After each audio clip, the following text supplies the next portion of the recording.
Welcome back future doctors. NEET 2026 में अब seriously कम time बचा हुआ है, तो मैं आपको 3 टिप्स बता रहा हूं जो आपके मार्क्स सीधे इंप्रूव कर पाएगी।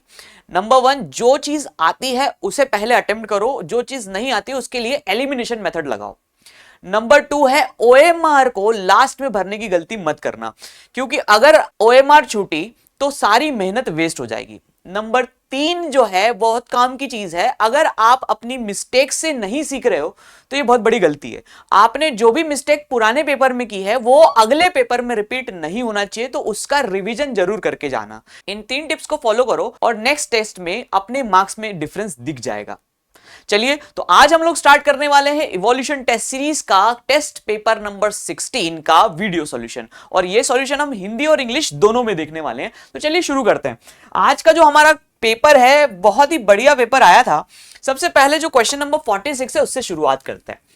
अब देखिए ना, क्या है ना कि एसिडिटी के लिए पूछा गया है, लेकिन क्वेश्चन बहुत ही प्यारा है। देखो क्या लिखा हुआ है, विच of the following is incorrect order regarding the acidity. मतलब हमें करेक्ट ऑर्डर नहीं लगाना, हमें इनकरेक्ट। अब बच्चे ने जैसे ही पढ़ा एसिडिटी निकालना, एसिडिटी निकाल लेगा तुरंत बढ़ जाएगा, लेकिन पढ़ तो सही भाई, गलत स्टेटमेंट निकालना है। क्या निकालना? अम्लीय सामर्थ्य के संबंध में निम्नलिखित में से कौन सा कथन गलत है, ये ढूंढना है। अब आओ अपन ट्राई करते हैं। सबसे पहला कथन देखिए, पहला कथन क्या है ना कि हमारे को पहले तो ऑर्डर ऑफ एसिडिटी पढ़ना पड़ेगी। तो देखो बेटा, एसिडिटी कैसे निकालते ना, एसिडिटी निकालते हैं directly proportional to electron withdrawing group और inversely proportional to electron donating group. मतलब एक तो होते हैं ग्राही समूह के समानुपाती, दूसरा होता है बेटा दाता समूह के व्युत्क्रमानुपाती। अब ये क्या चीज है, थोड़ा आओ आपको एसिडिटी समझा देता हूं। एसिडिटी में ना दो फंडामेंटल याद रखो, एक होते हैं इलेक्ट्रॉन विड्रॉइंग ग्रुप्स, एक होते हैं electron donating groups. Electron withdrawing groups क्या होते हैं ना कि जो इलेक्ट्रॉन्स को खींचते हैं, जिसमें इलेक्ट्रॉन विड्रॉइंग ग्रुप्स लगे होंगे वो ज्यादा अच्छे स्ट्रॉन्ग एसिड रहने वाले हैं। दूसरे नंबर पे जिसमें इलेक्ट्रॉन डोनेटिंग ग्रुप्स लगे रहेंगे वो कैसे रहेंगे, वो वीक एसिड कर देते हैं, हमारे एसिड को वीक करवा देते हैं। आप इसको ऐसे समझ सकते हो कि विड्रॉइंग ग्रुप लगे हैं तो एसिड हमारा आसानी से H+ दे देगा, कोई दिक्कत ही नहीं आएगी उसको H+ देने में। लेकिन अगर डोनेटिंग ग्रुप लगे हैं तो वो H+ मुश्किल से देगा, ठीक है ना। तो ये दो चीज याद रखो कि जिसमें इलेक्ट्रॉन डोनेटिंग ग्रुप लगे उसकी एसिडिटी कम होगी, जिसमें विड्रॉइंग ग्रुप लगे उसमें एसिडिटी ज्यादा होगी। सबसे पहला ट्राई करते हैं, देखिए ए ऑप्शन को ट्राई करते हैं। तो हमारे पास उसमें 3 फ्लोरीन लगे हुए हैं, ठीक है। उसके बाद देखो यहां पर 3 क्लोरीन लगे हुए हैं, और उसके बाद देखिए 2 क्लोरीन लगे हुए। अब नोटिस करने वाली बात क्या है बेटा, ध्यान रखना, डीएनपी रूल लगाना है। कौन सा rule? DNP, distance number power. सबसे पहले डिस्टेंस देखी जाएगी, फिर नंबर देखा जाएगा, फिर पावर देखी जाएगी। अब सबसे पहले देखो सभी एक ही कार्बन पे जुड़े हुए हैं तो डिस्टेंस तो सेम है। फिर अपन नंबर देखते तो देखो 3 लगे हैं इसमें, इसमें 2 लगे हैं, सॉरी इसमें भी 3 लगे और इसमें 2 लगे, तो इसकी तो एसिडिटी कम हो जाएगी। अब बात करेंगे पावर की, तो पावर फ्लोरीन का ज्यादा होता है क्लोरीन से, तो फ्लोरीन की एसिडिटी ज्यादा होगी क्लोरीन से। तो ऑर्डर तो ये वाला बनेगा, मतलब ये वाला ऑर्डर तो बिल्कुल सही दिया हुआ है, पहला वाला ऑर्डर बिल्कुल सही दिया हुआ। आओ दूसरा ऑर्डर चेक करते हैं। दूसरे नंबर पे अगर आप ध्यान से देखोगे तो दूसरे नंबर पे लिखा हुआ है para nitrobenzoic acid, benzoic acid और 4 मिथॉक्सी बेंजोइक एसिड। आओ ट्राई करते हैं। तो देखो ये हमारा बेंजोइक एसिड और उसके पैरा पे नाइट्रो लगा हुआ है। दूसरे नंबर पे बेंजोइक एसिड है और तीसरे नंबर पे जो है वो है 4 मिथॉक्सी बेंजोइक एसिड। अब देखो क्या होता है ना, ये तो हमारा इलेक्ट्रॉन डोनेटिंग हो गया, ये हमारा इलेक्ट्रॉन विड्रॉइंग हो गया, और इसमें तो कोई ग्रुप नहीं लगा, तो ऑर्डर तो यही बन जाएगा बिल्कुल। ये वाला ऑर्डर भी सही दिया हुआ है, ये वाला ऑर्डर सही दिया हुआ है।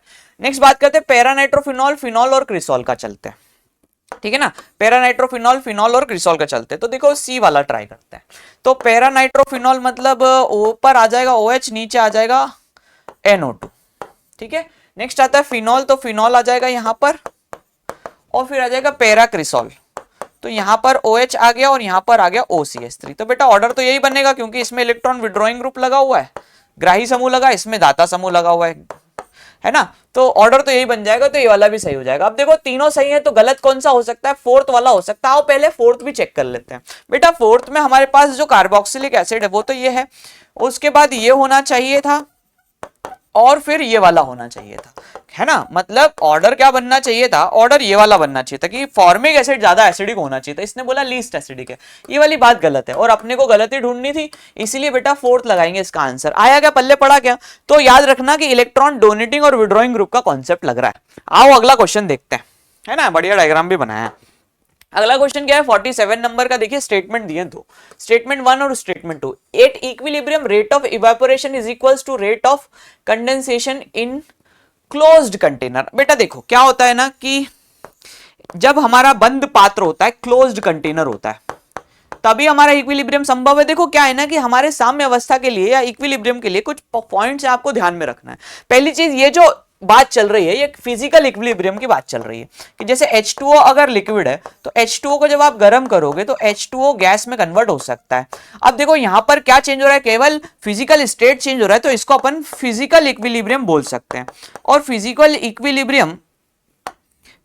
इक्विलिब्रियम हमारा कब संभव है, तो हम कहेंगे क्लोज कंटेनर में संभव। उसने क्लोज कंटेनर लिखा है क्या? हाँ, क्लोज कंटेनर तो लिखा है।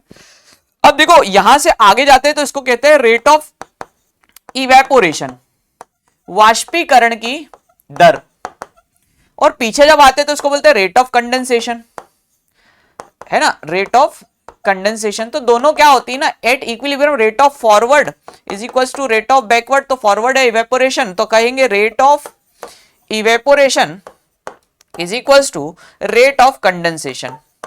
तो बिल्कुल इक्विलिब्रियम पे दोनों बराबर ही होंगी, यही बोल भी रहा है। साम्य अवस्था पे एक बंद पात्र में वाष्पीकरण की दर संघनन की दर के बराबर होती है, तो दोस्तों सही तो बात है, बराबर तो होती है, दिख भी रही है ना। तो पहला स्टेटमेंट तो सही है। दूसरा स्टेटमेंट पढ़ते हैं, at equilibrium the equilibrium constant for a reaction increase if initial concentration becomes double.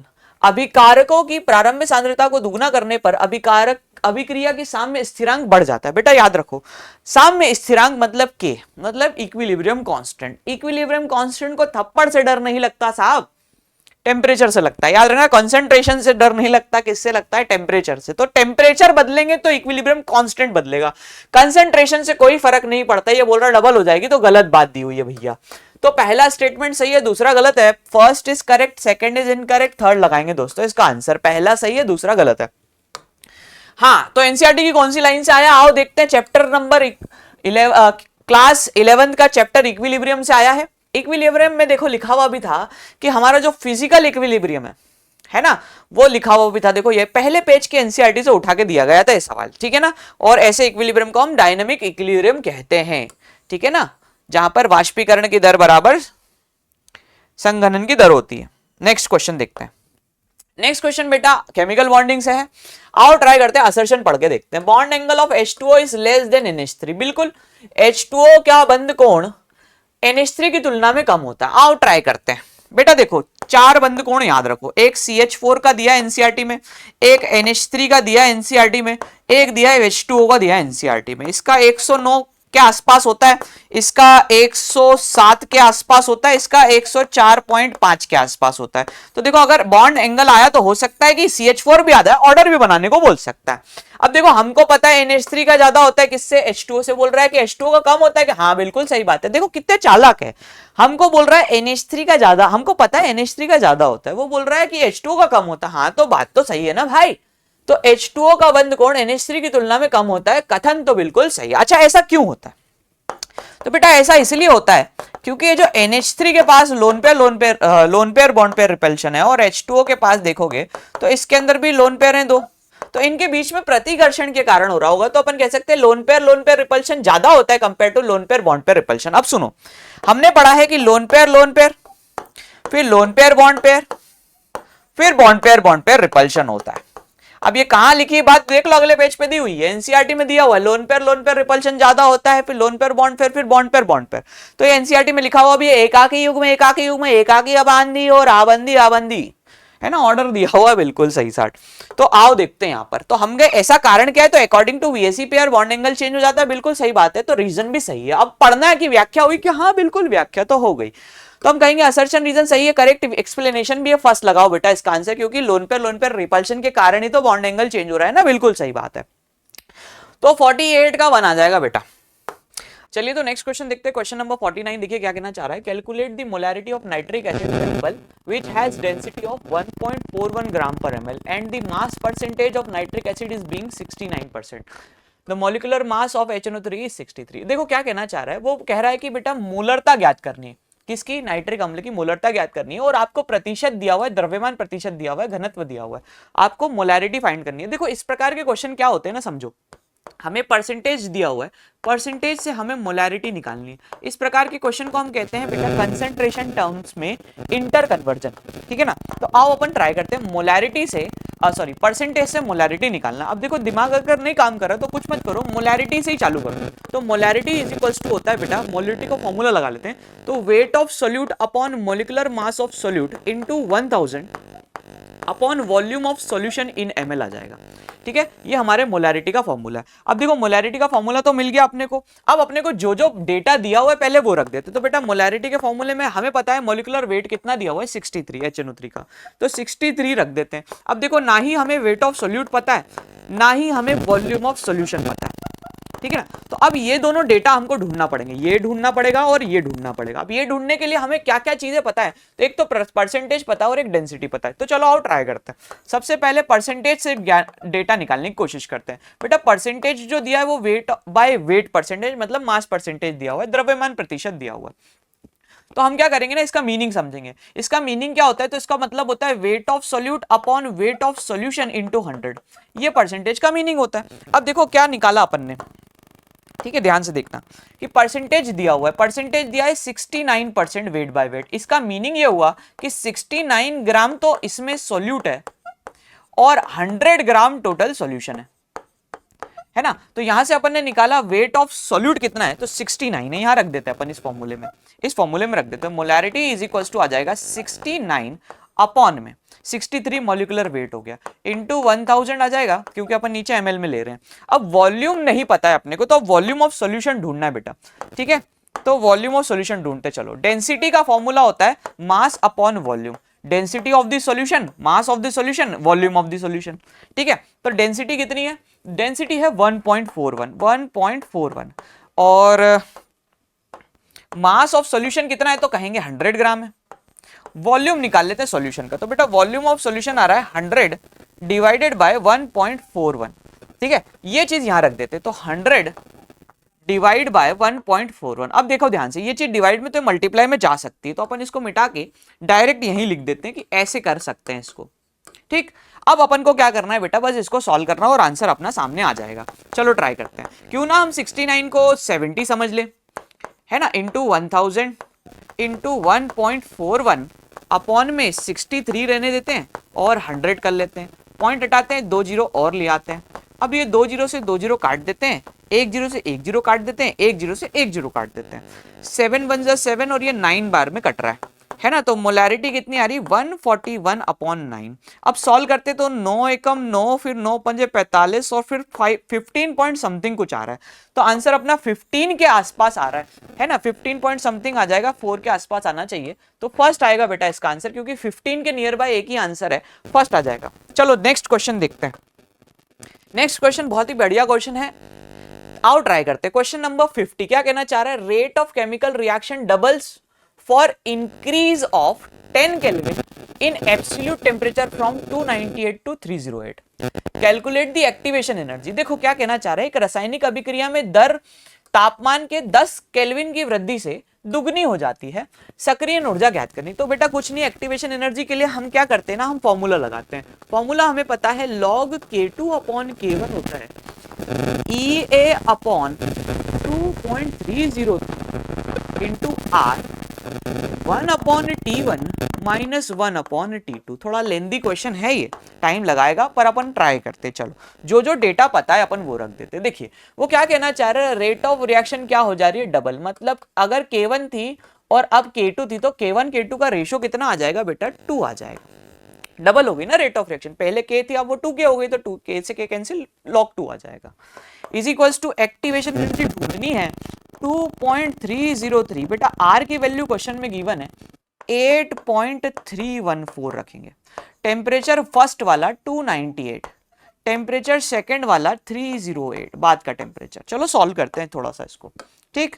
हाँ, तो log 2 को अपन लिख सकते हैं 0.3, एक्टिवेशन एनर्जी को EA 2.303 इंटू 8.314 है ना, और इसका एलसीएम ले लेते हैं तो ये हो जाएगा 308 माइनस 298 अपॉन में 298 इंटू 308। ठीक, यहां तक तो सब कुछ सही चल रहा है। आगे चलते हैं, है ना। चलो अब अपने पास एक्टिवेशन एनर्जी निकालनी, बाकी सब डेटा इधर उधर भेज देते हैं। तो एक्टिवेशन एनर्जी क्या आ जाएगी, देखो ये चीज डिवाइड में लिखी हुई है, सारी चीज उधर मल्टीप्लाई में पहुंच जाएगी, इसको माइनस करोगे तो 10 आ जाएगा, ठीक है ना। चलो ट्राई करते हैं। तो एक्टिवेशन एनर्जी आएगी बेटा 2.303 into 0.3 into 8.314 into 298 into 308 upon में, ये दोनों को माइनस किया तो 10 आया, तो 10 आ जाएगा यहाँ पर। ठीक, अब अपन क्या करते हैं ना, ये सारा जो भी काम कर रहे हैं बेटा ये हमारा जूल्स में चल रहा है, आंसर हमें किलो जूल्स में निकालना है, ठीक है ना। तो जब किसी जूल को किलो जूल में कन्वर्ट करना है तो 1000 से डिवाइड भी लगाएंगे। तो एक्टिवेशन एनर्जी क्या करते हैं, देखो 2.303 को मैं 2.3 ले रहा हूं, राउंड ऑफ कर रहा हूं, ठीक है, इंटू 0.3 ले लेता हूं, इंटू 8.314 को मैं 25/3 लिख लेता हूं, ठीक है ना, और 298 को मैं 300 समझ लेता हूं ताकि कैलकुलेशन इजी हो जाए, और 308 को भी मैं 300 समझ लेता हूं ताकि मेरी कैलकुलेशन इजी हो जाए, ठीक। और नीचे जो 10 है वो 10 रहने देता हूं, क्योंकि ये सब जूल में है तो 1000 से डिवाइड भी लगाएंगे, 1000 से डिवाइड भी कर देते हैं, ठीक। अब अपन इसको सॉल्व कर लेते हैं थोड़ा सा। तो एक्टिवेशन एनर्जी क्या आ रहा है देखिए, तो ये 3 से ये कटा, 2 0 से ये 2 0 कटे, 1 0 से ये 1 0 कटा, ठीक है, और ये 1 0 से 1 0 और कट गया, है ना। अब बचा क्या, तो देखिए ये अपने पास बचा, इसको भी हटाया तो नीचे आए 2 0, ठीक है। तो ऊपर बचा है 23 इंटू 3 इंटू 25, और ये 3 भी बचा है इंटू 3, ठीक।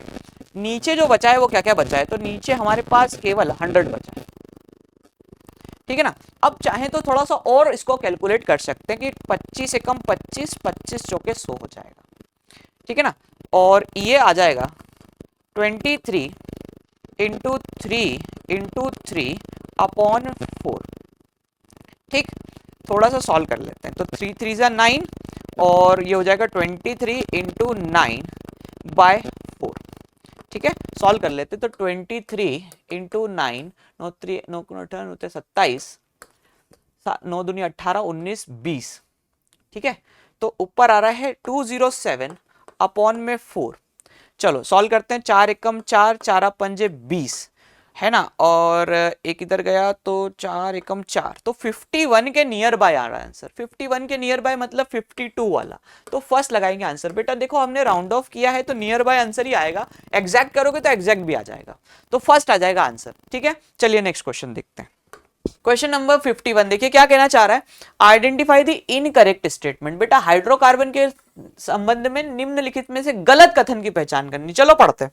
पहला दिया हुआ alkane are also known as paraffin, क्या हम अल्केन को क्या हम पैराफिन कहते हैं कि हाँ भैया पैराफिन तो कहते हैं। क्यों कहते हैं, क्योंकि their high reactivity with acid and base. भैया हाई रिएक्टिविटी नहीं होती उनकी, इसलिए उनको अक्रिय कहते हैं ना। पैराफिन मतलब क्या, बिना मतलब एफिनिटी, मतलब अक्रिय कहने का मतलब होता है, तो अक्रिय होना चाहिए, तो ज्यादा क्रियाशील है। पहली वाली बात गलत दी हुई है। दूसरी वाली बात पढ़ते हैं, पर ऑक्साइड इफेक्ट, खराश इफेक्ट। बेटा हमारा जो पर ऑक्साइड इफेक्ट है वो हम एंटी मार्कोनिकॉफ रूल के लिए लगाते हैं, और एंटी मार्कोनिकॉफ रूल में क्या होता है ना कि हम HBr के लिए लगाते हैं, HCl के लिए लागू नहीं होता है, HI के लिए लागू नहीं होता है, ठीक है ना। तो इसने कहा है कि observe in addition of HCl and HBr, नहीं भाई HCl एंड HI नहीं, असीमित अल्कीन के लिए HCl और HI के लिए नहीं, केवल HBr के लिए लगता है। इसीलिए हम परऑक्साइड इफेक्ट क्या लगाते हैं ना, HBr के लिए लगाते, तो बी वाली बात गलत हो जाएगी। नेक्स्ट बोल रहा है कि इथाइन का sp हाईएस्ट इलेक्ट्रोनेगेटिविटी है ना। इथाइन में sp संकरण कार्बन की विद्युत ऋणात्मकता सबसे अधिक होती है। देखो इथाइन कह रहा है ना, और बाकी तुलना में कर लेते हैं दूसरी में। जैसे कोई अल्केन कह रहा है या अल्कीन की तुलना में कर लेते हैं, है ना। तो इसमें तो संकरण sp है, इसमें संकरण sp2 है, इसमें संकरण sp3 है, तो विद्युत ऋणात्मकता इसकी ज्यादा होती है, सही बात है। तो सी वाली बात सही लिखी हुई है बेटा कि इथाइन में sp संकरण कार्बन है, इसलिए उसकी विद्युत ऋणात्मकता अधिक है ना। नेक्स्ट बात करते हैं, secondary free radical is more stable then primary. क्या हमारा जो द्वितीयक मुक्त मूलक होता है, क्या वो प्राथमिक मुक्त मूलक से अधिक स्थायी होता है, प्राइमरी वाले से ज्यादा स्टेबल है क्या? सेकंड डिग्री, बिल्कुल सेकंड डिग्री प्राइमरी से ज्यादा स्टेबल है। क्यों? क्योंकि इसमें बेटा अल्फा हाइड्रोजन देखोगे तो इसमें 6 अल्फा हाइड्रोजन है, इसमें देखोगे तो इसमें 3 अल्फा हाइड्रोजन है। तो जिसमें अल्फा हाइड्रोजन ज्यादा, अति संयुग्मन ज्यादा, हाइपर कॉन्जुगेशन ज्यादा, इसलिए स्टेबल ज्यादा। तो ये वाली बात सही दी हुई है। नेक्स्ट पढ़ते हैं, boiling point of alkane increase with branching. भैया इंक्रीज इन ब्रांचिंग नहीं, डिक्रीज विद ब्रांचिंग। ब्रांचिंग बढ़ाओगे बॉइलिंग पॉइंट कम हो जाएगा। तो हम ये कहते हैं समान आणविक द्रव्यमान में शाखित करने पर अल्केन का क्वथनांक बढ़ जाता है, घट जाता है। भैया गलत दिया हुआ है, तो गलत बातें ढूंढनी है। ए गलत है, बी गलत है, ई गलत है। तो फर्स्ट लगाएंगे दोस्तों आंसर। ए गलत है, बी गलत है और ई गलत है, फर्स्ट लगाएंगे। आओ next question, reaction based question है। Predict the major product C. बेटा सी ढूंढना है, आओ ट्राई करते हैं। हमारे पास रिएक्शन लिखी हुई है CH3Br, इसमें क्या डाला है बेटा? NaCN डाला है। अब सबसे पहले न्यूक्लियोफिलिक सब्स्टिट्यूशन होगा, Br हटेगा, CN लगेगा। क्या बनाओ? ये बनाओ, है ना। अब साइनाइड लग गया तो कार्बन बढ़ गया है। अब उसके अंदर उसने डाला है LiAlH4। बेटा LiAlH4 इसको रिड्यूस कर देगा, रिड्यूस कर देगा तो इसके जो ट्रिपल बॉन्ड है उसको रिड्यूस कर देगा, दोनों पे हाइड्रोजन लगा देगा, तो ये बनेगा, ठीक है ना। और अब इसमें क्या डाला है? इसमें डाला है HNO2, है ना, 273 केल्विन पर। तो ठंडा ठंडा डाला है तो ये अब OH में चेंज हो जाएगा। दैट मीन्स ये क्या बन जाएगा दोस्तों? ये कुछ ये बन जाएगा पहले, क्योंकि ये एलिफेटिक है इसलिए इसका डाइजोनियम नहीं बन पाएगा, अल्कोहल बन जाएगा ये, है ना। अब आओ अपन ट्राई करते हैं। हमारा प्रोडक्ट था, ये रहेगा A, ये रहेगा B, ये रहेगा C। ढूंढना क्या है? C ढूंढना है। क्या ढूंढना है? निम्नलिखित अभिक्रिया के अनुक्रम में C उत्पाद का अनुमान लगाना। अब देखो C ढूंढना है तो C तो कौन मिला बेटा? अल्कोहल मिला, 3 कार्बन वाला, है ना। देखो अल्केन नहीं मिला, अमीन नहीं मिला, अल्कोहल मिला, लेकिन कितने कार्बन वाला? 3 कार्बन वाला। फर्स्ट लगाएंगे दोस्तों इसका आंसर। अब सुनो, हो सकता है कि यहां तो अभी उसने स्ट्रक्चर दिए, हो सकता है कि वो आपको यहां पे नेम दे दे, तो याद रखना इसका नाम है एन प्रोपाइल अल्कोहल बोल सकते हो, या तो प्रोपेन 1 ऑल बोल सकते हो। तो हो सकता है कि नाम दे दे, स्टार्टिंग प्रोडक्ट प्रोपेन 2 ऑल से चालू करे, इस टाइप से दे सकता है। तो IUPAC या कॉमन नेम्स भी ऑप्शन बनाकर दे सकता है। अगला देखते हैं। अगला है बेटा SN1 SN2 रिलेटेड बातें ढूंढनी है। All of the following statement are regarding SN2 are true except. SN2 अभिक्रिया के संबंध में निम्नलिखित में से कौन सा कथन सभी कथन सही है सिवाय इसके। मतलब समझ रहे हो, सही बात ढूंढना ही नहीं है, गलत बात ढूंढनी है। ट्रू एक्सेप्ट लिखा है मतलब गलत ढूंढना है, ठीक है ना। सिवाय इसके मतलब जो आपको गलत लग रहा है वो ढूंढना है। आओ पढ़ते हैं। Reaction proceed single step without intermediate. एक काम करें क्या, SN1 SN2 पढ़ लें क्या, पहले रिवाइज कर लेते हैं, फिर क्वेश्चन का करेंगे, मजा भी आएगा। आओ रिवाइज करवा देता हूं। तो आओ आज हम लोग SN1 और SN2 मैकेनिज्म थोड़े से फनी वे में डायग्राम की मदद से पढ़कर देखते हैं, ठीक है ना। आओ, जैसे एक रिएक्शन होती है SN1, एक होती है SN2। इसमें इसका मतलब है न्यूक्लियोफिलिक सब्स्टिट्यूशन 1, न्यूक्लियोफिलिक सब्स्टिट्यूशन 2। 2 का मतलब होता है ये बायोमोलिकुलर रिएक्शन है, 1 का मतलब होता है ये यूनिमोलिकुलर रिएक्शन है। काम की बात क्या रखनी बेटा, देखो ध्यान से। SN1 मतलब 2 स्टेप की, SN2 मतलब 1 स्टेप की। SN1 में कार्बोकेटायन बनता है, SN2 में कार्बोकेटायन नहीं बनता है। उसका रेट ऑफ रिएक्शन किसी एक सबस्ट्रेट पर डिपेंड करता है। इसका रेट ऑफ रिएक्शन 2 चीजों पर डिपेंड करता है, इसलिए इसको बायोमोलिकुलर बोलते हैं। SN1 के लिए 3 डिग्री सबसे ज्यादा अच्छा है, मतलब ऑर्डर बनेगा 3 डिग्री, 2 डिग्री और 1 डिग्री। और SN2 का बनता है बेटा 1 डिग्री और 2 डिग्री फिर 3 डिग्री, ठीक है ना। अच्छा, एक चीज और ध्यान रखनी है क्या, कि ये कॉन्सेप्ट देखो, जैसे SN1 है ना, तो पहले ये जो बिल्ली है ये उठे के जाएगी और नई बिल्ली दूसरी वापस आएगी। मतलब पहले लिविंग ग्रुप हटेगा, कार्बोकेटायन बनेगा और फिर लिविंग ग्रुप की जगह पर दूसरा न्यूक्लियोफाइल आएगा, तो जगह खाली होगी, इंटरमीडिएट कार्बोकेटायन बनेगा। यहां पर देखेंगे तो SN2 में एक साथ धक्का मुक्की होगी, बिल्ली आई नहीं दूसरी आ गई, बिल्ली गई नहीं दूसरी पहले आ जाएगी, आके टकरा जाएगी, दोनों भाग जाएंगे, तो ट्रांजिशन स्टेट बनेगा बीच में और बिल्ली आकर अटैक कर जाएगी, मतलब न्यूक्लियोफाइल आकर बन जाएगा। अब ये थोड़ा सा अपन ने क्या पढ़ लिया ना, SN1 SN2 कर लिया। आओ अपन ने क्वेश्चन करके देखते हैं क्या बोला SN2 के लिए। तो बेटा SN2 कितने स्टेप की, तो कहे ना एक स्टेप की। 2 लिखा है तो कितने स्टेप की, एक स्टेप की। पढ़ते हैं reaction proceed with the single step without intermediate. SN2 में कोई इंटरमीडिएट नहीं बना था, धक्का मुक्की हुई थी एक साथ, तो ये वाली बात तो सही लिखी हुई है। अभिक्रिया बिना किसी मध्यवर्ती के एक ही पद में पूर्ण हो जाती, बिल्कुल बिल्कुल सही, ऐसे ही तो होता है। नेक्स्ट बात करते हैं कि accompanied by the complete conversion of configuration Walden inversion.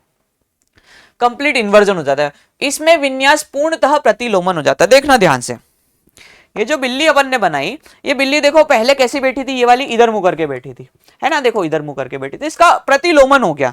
अपन ये कह सकते हैं कि जैसे कोई व्यक्ति अगर R कॉन्फ़िगरेशन ले रहा है, तो जब वो SN2 में जाएगा तो उसका कॉन्फ़िगरेशन चेंज हो जाएगा, वो S में चेंज हो जाएगा, इन्वर्ट हो जाता है। ये इन्वर्जन को प्रतिलोमन कहा जाता है, SN2 में ऐसा होता है। तो बिल्कुल सेकंड वाली बात बिल्कुल सही है, क्योंकि पीछे से अटैक होता है ना, इसलिए।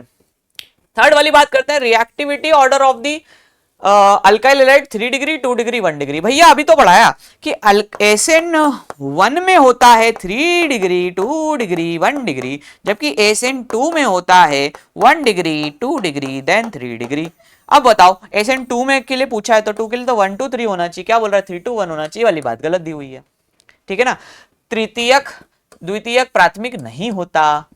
फोर्थ पढ़ते हैं ट्रांजिशन स्टेट इन्वॉल्व कार्बोकेटाइन साइमनली बाउंडेड विद दी 5 एटम, बिल्कुल सही बात है। संक्रमण अवस्था बनती है जिसमें कार्बन परमाणु एक साथ 5 से बंधित हो जाता है, बिल्कुल सही बात है। तो कौन सी वाली बात गलत निकली, थर्ड वाली बात, इसलिए आंसर क्या आ जाएगा थर्ड, क्योंकि सिवाय इसके सभी बात सही है, ठीक है ना। आओ नेक्स्ट क्वेश्चन। नेक्स्ट क्वेश्चन है बेटा पोटेंशियल एनर्जी और रिएक्शन कोऑर्डिनेट के बीच में ग्राफ बनाते हैं। तो हम ये जब पोटेंशियल एनर्जी, सुनना, जब हम इस प्रकार का ग्राफ बनाते हैं, पोटेंशियल एनर्जी और रिएक्शन कोऑर्डिनेट के बीच में ग्राफ बनाते हैं, तो ग्राफ में हमारी जो प्रोडक्ट की एनर्जी है ना, ये रिएक्टेंट और ये प्रोडक्ट, तो प्रोडक्ट की एनर्जी ज्यादा। अब देखो ग्राफ बनाना पड़ेगा आपको, है ना, आपको बनाना पड़ेगा ग्राफ, तभी तो समझ में आएगा। जब पोटेंशियल एनर्जी और रिएक्शन के बीच में ग्राफ बनाया जाता है तो energy of the product is found to be higher, product की एनर्जी ज्यादा मिली है। तो ये ग्राफ से क्या बात पता चली है, तो बेटा ऐसा ग्राफ किसका होता है, तो आओ थोड़ा सा याद कराता हूं, ठीक है। देखो याद रखो कि जब भी एनर्जी ऐसे नीचे चली जाए, रिएक्शन एनर्जी की प्रोग्रेस के साथ अगर रिएक्टेंट की एनर्जी ज्यादा है और प्रोडक्ट की एनर्जी कम हो जाए, तो ऐसा ग्राफ किसके लिए होता है दोस्तों, तो याद रखना एक्सोथर्मिक रिएक्शन के लिए होता है। एनर्जी एकदम से नीचे चली जाए तो प्रोडक्ट की एनर्जी कम हो तो एक्सोथर्मिक, प्रोडक्ट की एनर्जी ज्यादा हो तो एंडोथर्मिक। पढ़ो क्वेश्चन में क्या दिया है, क्वेश्चन में दिया है प्रोडक्ट की एनर्जी ज्यादा, मतलब ग्राफ तो ऐसा है, तो बेटा ऐसा तो किसके लिए होता है, तो कहेंगे ऐसा तो एंडोथर्मिक के लिए होता है ना। तो ऐसा एंडोथर्मिक के लिए होता है, एंडोथर्मिक रिएक्शन होगी जहां पर डेल्टा एच पॉजिटिव होगा। सेकंड वाली बात सही लग रही मेरे को, उष्माशोषी अभिक्रिया होगी जहां पर डेल्टा एच धनात्मक होगा, क्योंकि अगर ये वाला तो कब होता है जब प्रोडक्ट की एनर्जी कम होती, इसलिए ये वाली बात गलत हो जाएगी। स्पॉन्टेनियस रिएक्शन होगी ऑल टेम्परेचर पे। देखो स्पॉन्टेनियस होने के लिए उसको क्या है ना कि उसको एंट्रोपी और बाकी चीजें भी बताना पड़ेगी, तो हम ये कह सकते हैं कि ये वाली बात तो नहीं एप्लीकेबल हो रही इस ग्राफ से, तो ये बात समझ में नहीं आ रही। A reaction having no activation energy required, भाई साहब देखो ना यहां से ये यहां तक, ये इतनी एक्टिवेशन एनर्जी तो चाहिए ही होगी ना इसको, तो क्यों एक्टिवेशन एनर्जी नहीं चाहिए होगी, तो ये वाली बात भी गलत है। एक अभिक्रिया जिसमें सक्रिय ऊर्जा की आवश्यकता नहीं है, ऐसा नहीं होता, देना पड़ती है, क्योंकि एंडोथर्मिक तो एनर्जी देना पड़ती है, ठीक है ना। तो हम ये कह सकते हैं कि रिएक्शन स्पॉन्टेनियस भी नहीं होगी, हमको एनर्जी देना पड़ेगी, और जब ही होगी ये रिएक्शन क्योंकि ये एंडोथर्मिक रिएक्शन है, इसका डेल्टा एच पॉजिटिव होता है, इसीलिए दोस्तों इसका सेकंड लगाएंगे answer, second is the correct answer 54। Next question देखते हैं बेटा, according to CFT an octahedral crystal having the 5d orbital, the central metal split into 2 sets, which of the following orbital set has higher energy. Crystal क्षेत्र सिद्धांत के अनुसार अष्टफल की क्षेत्र संकुल में केंद्रीय धातु के 5 जो कक्षक होते हैं वो विभाजित हो जाते हैं, किस समूह की ऊर्जा ज्यादा होती है? आओ ट्राई करते हैं। तो बेटा हम पढ़ रहे हैं ऑक्टाहेड्रल कॉम्प्लेक्स। जब वो नॉर्मल स्टेट में होते हैं तो उसके पास जो सभी डी ऑर्बिटल होते हैं वो अपभ्रंश होते हैं, डी जनरेट होते हैं। सबके सब कैसे होते हैं? डी जनरेट, जिनकी एनर्जी लेवल सेम होती है। थोड़ी सी जब वो अभी आयन फॉर्म में आते हैं तो भी वो वैसे ही रह जाते हैं, लेकिन जैसे ही वो in presence of ligand field की बात करूं मैं, जब हम लिगेंड की बात करते हैं तो वो 2 में डिवाइड होते हैं। एक होते हैं T2G, एक होते हैं EG में। अब EG में आते हैं, EG अब देखो खुद सोचो किसकी एनर्जी ज्यादा है, तो कहेंगे EG की एनर्जी ज्यादा है, तो हम कहेंगे सर EG वाले की एनर्जी ज्यादा होगी। EG में कौन कौन आता है बेटा? तो आता है dx² - y² और dz², ये दो आते हैं EG में। बाकी के T2G वाले में की कम होती है एनर्जी, तो हम कहेंगे T2G की तो कम होती है, उसने कहा हायर एनर्जी तो EG की ज्यादा होती है। Both set have equal, D generate नहीं होती क्योंकि लिगेंड है ना बेटा, लिगेंड की प्रेजेंस में तो स्प्लिटिंग हो जाती है। स्प्लिटिंग जो डिपेंड करेगी number of electron, not in the geometry, नहीं ऐसा कुछ भी नहीं है, ज्योमेट्री पे भी डिपेंड करती है ना, क्योंकि टेट्राहेड्रल है तो अलग ज्यादा स्प्लिटिंग होगी, इस टाइप से हमने देखा हुआ है। तो EG आ जाएगा इसका आंसर, सेकंड लगाएंगे। नेक्स्ट क्वेश्चन है बेटा बढ़िया, मेसिटाइल ऑक्साइड पूछा है। अब मेसिटाइल ऑक्साइड कहां से आया सर ये, और ये कहां से बन गया है? वो कह रहा है identify the correct structure of the mesityl oxide formed from the acid catalysed dehydration of aldol product of acetone. देखो हमारे पास एसीटोन है, देखो अगर कितना बढ़िया क्वेश्चन है, अगर आपको एसीटोन मतलब मेसिटाइल ऑक्साइड नहीं भी पता ना तो भी आप तुम कर सकते हो, क्योंकि आप रिएक्शन जानते हो बेटा। अगर अपन इसका अल्डोल कंडेंसेशन करें, ठीक है ना, अल्डोल कंडेंसेशन करें तो इसकी रिएक्शन इसी के साथ करानी है, तो हमारे पास जो प्रोडक्ट बनेगा बेटा वो ये बनेगा, है ना, और यहाँ आ जाएगा CH2 और ये वाला जुड़ जाएगा इससे, है ना। एक सेकेंड, पहले इसको अपन OH करके यहाँ CH3 लगा देते हैं और यहाँ से अपन जोड़ देते हैं CH2 C double bond OCH3 और कंडेंसेशन कर देते हैं, तो कुछ ये बनना चाहिए।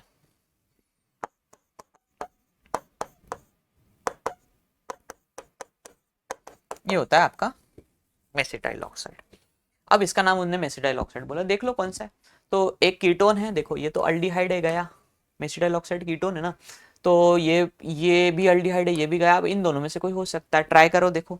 तो 2 CH3 साथ साथ में है, 2 CH3 साथ साथ में है, तो यही हो सकता है। तो OH है, अल्कोहल तो नहीं बन रहा है, सेकंड लगाएंगे दोस्तों, इसका आंसर सेकंड ही आ रहा है, मेसिटाइल ऑक्साइड। देखा, मेसिटाइल ऑक्साइड नहीं भी पता था तो भी आप ढूंढ सकते थे। रिएक्शन बनाना आना चाहिए, अल्डोल कंडेंसेशन करना आना चाहिए, वाटर रिमूव कर दिया तो बन गया। अब ये आया कहां से सर? ये रहा, NCERT में कॉमन नेम्स में दिया हुआ है, देखो ये रहा मेसिटाइल ऑक्साइड। अब देखो यहां से क्या है ना, इस सवाल को देने का पर्पस ये नहीं है कि मेसिटाइल ऑक्साइड पता होना चाहिए, इस सवाल को देने का पर्पस ये भी है कि एक ही सवाल से दो चीजें पूछ रहे, अल्डोल करना भी आना चाहिए एसीटोन का, और अल्डोल से जो बना है ना उसका नाम भी हो सकता है मेसिटाइल ऑक्साइड। अब कल को ये हो सकता है कि सवाल ऐसा आ जाए मेसिटाइल ऑक्साइड, ठीक है ना। अब कल को हो सकता है सवाल दोस्तों ये आ जाए कि एसीटोन का हमने अल्डोल कंडेंसेशन किया तो क्या प्रोडक्ट मिलेगा, और ऑप्शन में ये ना दे, डायरेक्ट ऑप्शन बना दे मेसिटाइल ऑक्साइड मिलेगा। तो याद रखो मेसिटाइल ऑक्साइड क्या होता है, तो मेसिटाइल ऑक्साइड ये होता है, ठीक है ना। बढ़िया क्वेश्चन, एक नंबर। तो आओ बच्चों देखते हैं क्वेश्चन नंबर 57 का आंसर। क्वेश्चन नंबर 57 देखो क्या लिखा हुआ है, which Newman projection formula represent the following compound. ठीक है, दिया गया यौगिक निम्न में से कौन से न्यूमान प्रक्षेपण सूत्र को प्रदर्शित करेगा। देखो तो ये कंपाउंड दिया हुआ है अपन को, इस कंपाउंड में 1-2 नंबर लिखा हुआ है, तो अपन को 1-2 नंबर के सापेक्ष देखना है। देखो अब न्यूमान प्रक्षेपण में क्या देखते हैं, न्यूमान प्रोजेक्शन में क्या देखते हैं, इसको अपन फ्रंट कार्बन मान लेते हैं, फ्रंट कार्बन, और इसको अपन मान लेते हैं बैक कार्बन। ठीक है, तो फ्रंट कार्बन और बैक कार्बन को अपन डॉट और सर्कल से दिखाते हैं, तुम्हें याद होगा।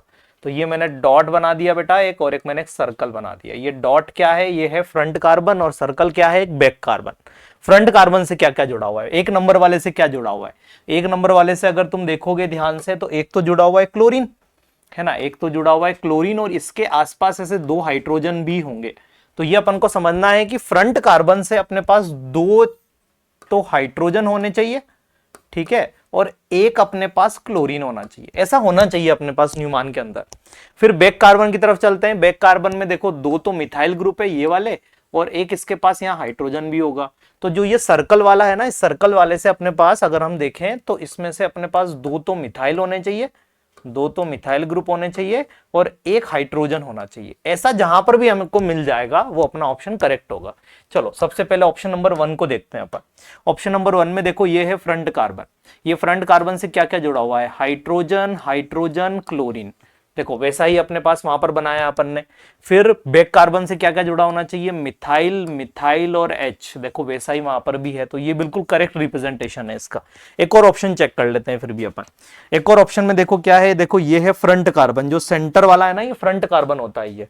इसके आसपास क्या क्या जुड़ा हुआ है, एक क्लोरीन, एक हाइड्रोजन, एक हाइड्रोजन। देखो यहां तक तो बिल्कुल सही है, पर जब हम बैक कार्बन को देखें, ये सर्कल जो है ये बैक कार्बन को रिप्रेजेंट कर रहा है, तो एक मिथाइल है, एक हाइड्रोजन है और एक क्लोरीन भी है। तो ये गलत हो गया, क्लोरीन तो है ही नहीं बैक कार्बन में, तो ये अपना गलत हो गया। इस तरीके से अपन को चेक करना है, तो चेक करते हुए हम देखेंगे तो अपना कौन सा ऑप्शन करेक्ट हो जाएगा, ऑप्शन नंबर फर्स्ट करेक्ट हो जाएगा बेटा इसमें। चलिए क्वेश्चन नंबर 58 की तरफ चलते हैं।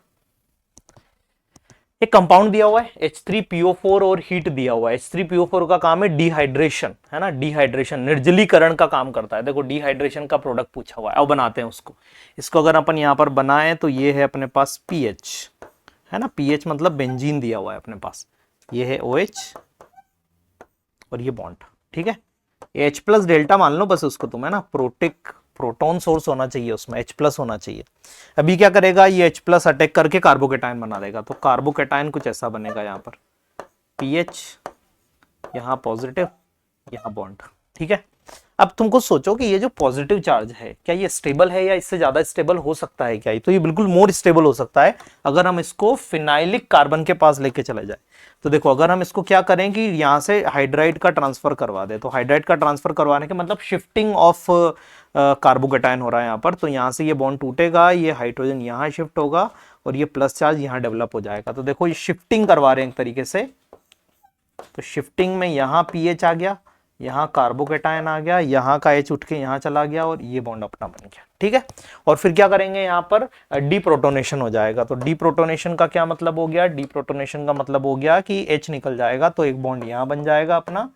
तो यहाँ आ जाएगा अपने पास PH,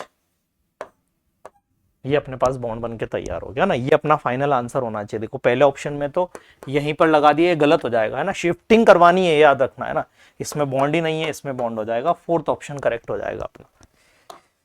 चलते हैं सवाल नंबर 59 में। Methyl ketone can be oxidise using haloform reaction. सबसे पहले तो बच्चों हमें ये पता होना चाहिए कि हेलोफॉर्म रिएक्शन के अंदर क्या लेते हैं। हेलोफॉर्म रिएक्शन क्या होती है, इसमें लेते हैं NaOH, या अगर आयोडोफॉर्म भी बात कर लें +X2, है ना, ये हेलोफॉर्म का रिएजेंट है। इसमें क्या लेते हैं, मिथाइल कीटोन होना चाहिए किसी भी कंपाउंड के पास, RCOCH3, ये मिथाइल कीटोनिक ग्रुप होना चाहिए। जब भी NaOH + X2 के साथ रिएक्शन करेगा तो इस रिएक्शन को हेलोफॉर्म रिएक्शन कहते हैं।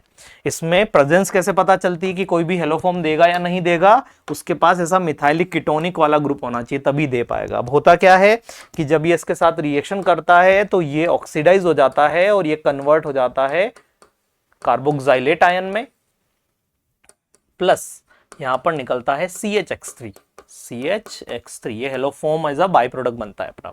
इसी से प्रिडिक्ट करते हैं हम सवालों के अंदर कि कोई हेलोफॉर्म टेस्ट देगा या नहीं देगा।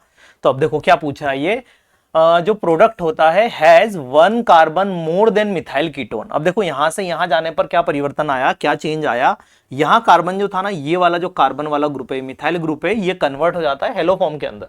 तो कार्बन कम हो जाता है, एक कार्बन डिक्रीज हो जाता है। तो 2 carbon more than methyl ketone नहीं, बढ़ते नहीं है, 1 carbon less than, yes, methyl ketone से एक कार्बन क्या होता है, कम होता है। तो आंसर आ जाएगा 3 आंसर इसका करेक्ट हो जाएगा।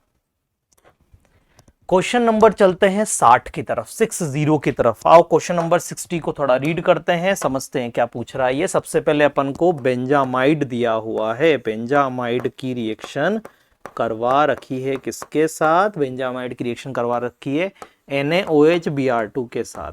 तुम्हें याद होगा तो ये है हॉफमैन ब्रोमामाइड। क्या करता है ये, CO ग्रुप को रिमूव करता है, एनिलीन बन जाएगा। यहां से एनिलीन बना दो भैया, एनिलीन बना दिया, ठीक है। आगे फिर ये इसको ए बोल रहा है सवाल के अंदर, तो हम भी ए बोल देते हैं इसको भैया। आगे बढ़ो। फिर NaNO2 डाल दिया इसने, NaNO2 प्लस HCl, 0 से 5 डिग्री, है ना। सभी को ये चीज तो पता ही है कि यहाँ से डाइएजोनियम लवण बन जाएगा, डाइएजोनियम का सॉल्ट बन जाएगा, N2 प्लस और Cl माइनस, बना दिया डाइजोनियम सॉल्ट। इसको भैया सवाल में बी बोल रहा है। फिर इसके बाद ये बोल रहा है कि भैया यहाँ पर HCN डाल दो और CuCN डाल दो। चलो साइनाइड ग्रुप लगा दो, एक तरीके से कह रहा है, ये लगा दिया साइनाइड ग्रुप। साइनाइड ग्रुप के बाद पैलेडियम चारकोल डाल के, हाइड्रोजन पैलेडियम चारकोल डाल दिया है ना, पैलेडियम चारकोल क्या करेगा, ये रिडक्शन करेगा। रिडक्शन करेगा तो ये बना देगा CH2NH2, CH2NH2, ये अपना फाइनल प्रोडक्ट बन गया। ये B है, ये अपने लिए C है और ये अपने लिए D है। यहां तक तो कोई डाउट नहीं होगा, प्रोसेस सिंपल है, सभी नेम रिएक्शंस यूज कर ली गई है जनरली। अब देखो A को क्या बोल रहा है ना, A को इसने डाल दिया CHCl3 प्लस KOH के साथ। ये रिएक्शन अगर तुम लोगों को याद हो तो ये है कार्बल अमाइन रिएक्शन, कार्बल अमीन अभिक्रिया है, आइसोसाइनाइड बनाने के काम में आती है ये। तो NC बन जाएगा यहाँ पर, NC। इसको इसने नाम दिया हुआ है बेटा E। फर्दर इसका क्या करवा दिया, पैलेडियम चारकोल के साथ रिडक्शन करवा दिया, H2 प्लस पैलेडियम चारकोल के साथ रिएक्शन। तो ये इसका भी रिडक्शन कर देगा और रिडक्शन करके बना देगा NHCS3, 2 डिग्री अमीन बन जाएगा। कौन सा अमीन बन जाएगा, 2 डिग्री। तो ये F बन गया अपने पास, ये अपना F बना दिया। अब देखते हैं सवाल में क्या पूछ रहा है। Product D and F are related as, है ना, D और F में क्या संबंध है, ये रहा D, ये रहा F। दोनों के दोनों अगर तुम देखोगे तो आइसोमर है, आइसोमर, एक 1 डिग्री है और एक 2 डिग्री है। तुम्हें याद होगा तो 1 डिग्री और 2 डिग्री अमीन एक दूसरे के क्रियात्मक समूह समावयवी या फंक्शनल आइसोमर कहलाते हैं।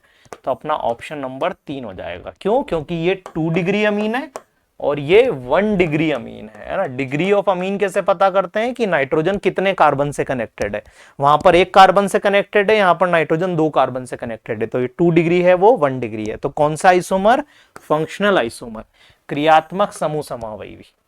चलिए आगे क्वेश्चन की तरफ चलते हैं, क्वेश्चन नंबर 6 की तरफ चलते हैं।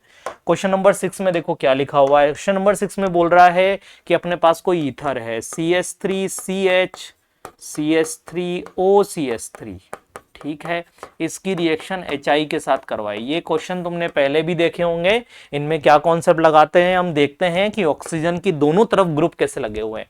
अगर ऑक्सीजन की दोनों तरफ ग्रुप जो लगे हुए हैं, अगर वो छोटे ग्रुप है, 1 डिग्री या 2 डिग्री वाले ग्रुप है, तो फिर ये रिएक्शन SN2 प्रोसेस के अकॉर्डिंगली जाती है और जो छोटा ग्रुप होता है वो आयोडाइड बनाता है।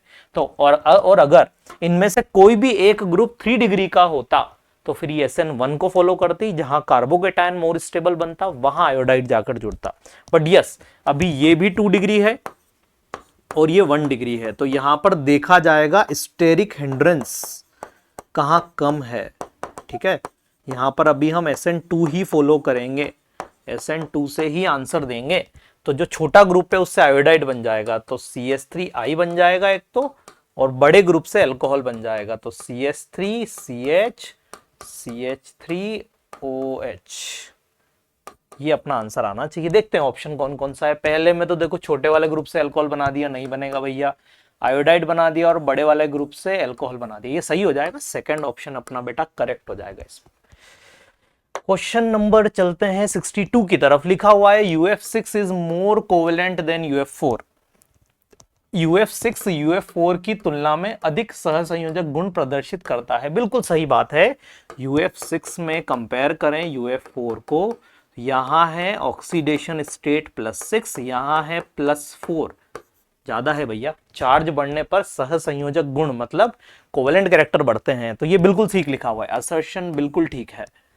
पर क्या रीजन आना चाहिए कि +6 और +4 है ना। Fluorine is a smaller in size, है ना, फ्लोरीन छोटे आकार का होता है। बात ये भी ठीक लिखी हुई है कि फ्लोरीन का आकार छोटा होता है, बट ये इसका करेक्ट एक्सप्लेनेशन नहीं है। एक्सप्लेनेशन में क्या होना चाहिए था कि चार्ज बढ़ने की वजह से सहसंयोजक लक्षण या कोवेलेंट कैरेक्टर बढ़ते हैं। तो दोनों ही चीजें सही है, बट ये इसका एक्सप्लेनेशन नहीं है। तो both are true but the reason is a correct explanation नहीं, reason is not correct explanation. Second option correct हो जाएगा इसका। सवाल नंबर 8 की तरफ चलते हैं। एक मैच द कॉलम है, देखते हैं सवाल में देखो 63 में क्या लिखा हुआ है, अपन को कुछ कॉम्प्लेक्स देकर रुकनी की हाइब्रिडाइजेशन और मैग्नेटिक प्रॉपर्टी पूछी है, तो ए ऑप्शन की तरफ चलते हैं, COF6 माइनस, है ना। कोबाल्ट +3 में है, वीक फील्ड लिगेंड है, आउटर ऑर्बिटल कॉम्प्लेक्स बनाएगा, sp3d2 बनाएगा और पैरा मैग्नेटिक बनाएगा ना। पेयरिंग तो होगी नहीं इसमें, तो पैरा ही आंसर आएगा इसका। और आउटर क्यों बनाएगा, क्योंकि वीक फील्ड है। चलो बी की तरफ चलते हैं, MnCN होल 6 2 3 माइनस। देखो यहां पर अब Mn की स्टेट निकालोगे तुम तो +3 आ रही है, Mn +3 मतलब D4 है, D4 को बना देते हैं इधर, D4 को देखो ये बनाया अपन ने, है ना। अब D4 में कितने अनपेयर्ड हो जाएंगे, तो 4। देखो कौन सा लिगेंड है, लिगेंड है स्ट्रॉन्ग फील्ड, पेयरिंग करेगा, पर पेयरिंग कितनी करेगा, जितनी जरूरत है, तो केवल ये दोनों ही पेयरिंग करेंगे। 2 अनपेयर्ड तो फिर भी बचे रहेंगे, 2 अनपेयर्ड इलेक्ट्रॉन तो अभी भी बचे रहेंगे, तो पैरा ही आएगा, ये भी पैरा आएगा, पर D2sp3 आएगा, तो D2sp3 होगा बट पैरा मैग्नेटिक होगा नेचर में। चलो भैया अगला है COC2O4 होल थ्राइज, है ना, 3 माइनस।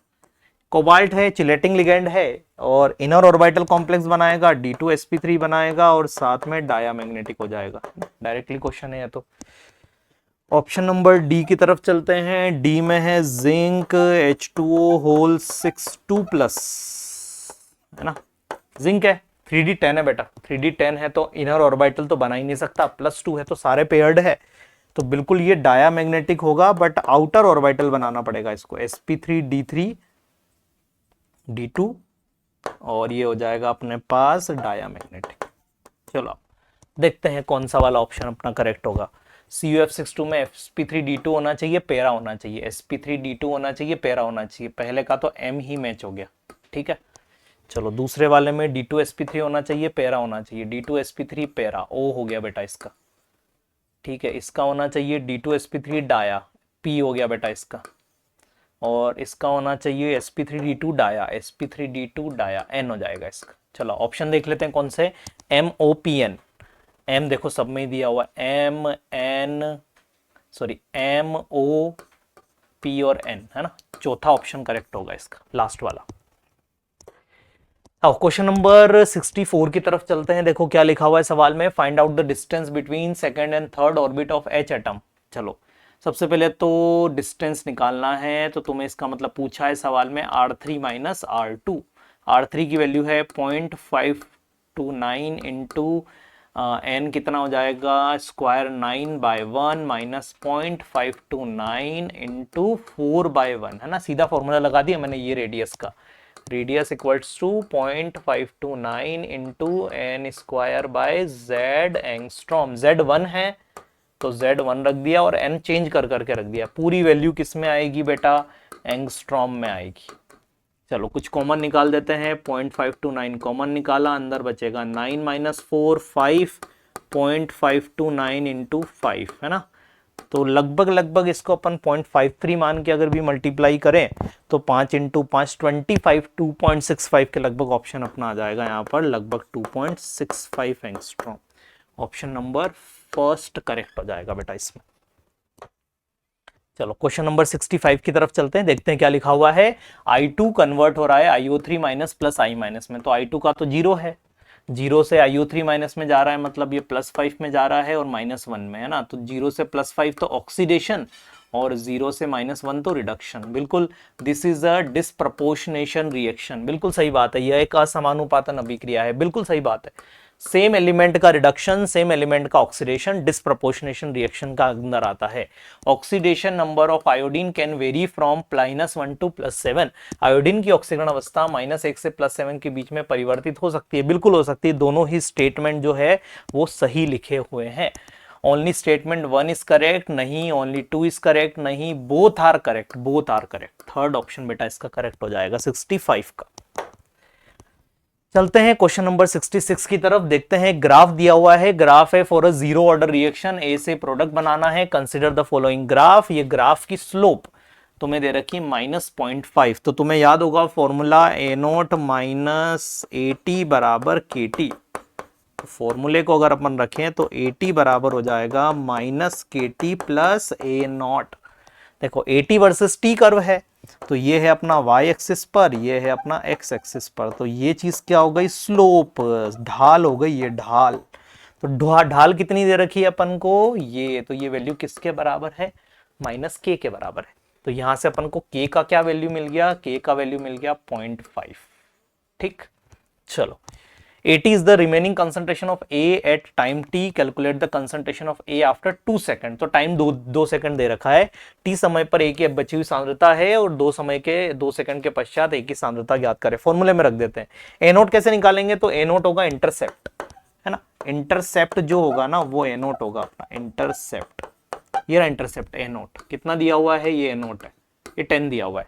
तो आओ देख लेते हैं यहाँ पर, A नोट माइनस 80 बराबर KT, 10 माइनस 80 बराबर k कितना निकाला 0.5, t कितना है 2, 10 हो गया है। तो 80 बराबर कितना आ जाएगा, ये हो गया 1, 10 माइनस 1, 9 आ जाएगा आंसर, 9 बचेगी, 9 मोल पर लीटर फर्स्ट आ जाएगा बेटा आंसर, है ना। फॉर्मूला लगा दिया अपन ने इसके अंदर जीरो ऑर्डर वाला।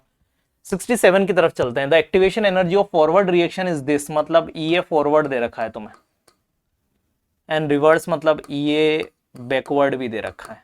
फॉरवर्ड कितना है 150, बैकवर्ड कितना है 260। ठीक भैया, द एंथैल्पी चेंज है ना, पश्च अग्र तथा पश्च अभिक्रिया के लिए 150 और 260 दिया हुआ है। ठीक है, तो चेंज निकालना है, तो तुम्हें पता होगा कि डेल्टा H का फॉर्मूला होता है EA forward minus EA backward. ठीक है, फॉरवर्ड की वैल्यू क्या है 150 माइनस 260, तो ये आ जाएगा बेटा माइनस 110, माइनस 110 आंसर हो जाएगा इसका, सेकंड ऑप्शन इसका करेक्ट हो जाएगा। ठीक है, अगले क्वेश्चन की तरफ चलते बेटा। क्वेश्चन नंबर 68 में देखो क्या दिया हुआ है। 68 में तुमसे bromoform has a normal freezing point of 7.734 दिया हुआ है एंड इट्स केएफ दिया हुआ है। तो चलो सबसे पहले तो अपन को इसका TF नॉट दिया हुआ है कितना 7. इसकी वैल्यू अपन को दे रखी है सवाल के अंदर 7.734 डिग्री सेल्सियस। ठीक है, KF की वैल्यू कितनी दे रखी है 14.4 डिग्री सेंटीग्रेड पर मोलैलिटी। चलो सॉल्यूशन दिया हुआ है, W वेट दिया हुआ है 2.60 ग्राम, वो भी लिख लिया अपन ने, है ना। और इन 100 ग्राम ऑफ ब्रोमोफॉर्म, तो वेट ऑफ सॉल्वेंट भी दे दिया गया है अपन को कितना 100 ग्राम, है ना, मोलैलिटी निकालने में काम आएगा ये अपने। और फ्रीजिंग पॉइंट भी दिया हुआ है, तो TF दिया हुआ है 5.43। चलो पूछा क्या है अपन को, मॉलिक्यूलर वेट, मोलार मास पूछा है। चलो एक बार देख भी लेते हैं हिंदी में भी। ब्रोमोफॉर्म का सामान्य हिमांक कितना है, इसके लिए KF का वैल्यू इतना होता है, एक अज्ञात पदार्थ के 2.60 ग्राम को 100 ग्राम ब्रोमोफॉर्म में घोलकर बनाए गए विलयन का हिमांक पर होता है। ठीक है, इतना हिमांक आ गया अपने पास, तो आणविक द्रव्यमान निकालना है। चलो तो सबसे पहले क्या करोगे, सबसे पहले डेल्टा TF निकाल लोगे। क्या है delta TF, TF not minus TF,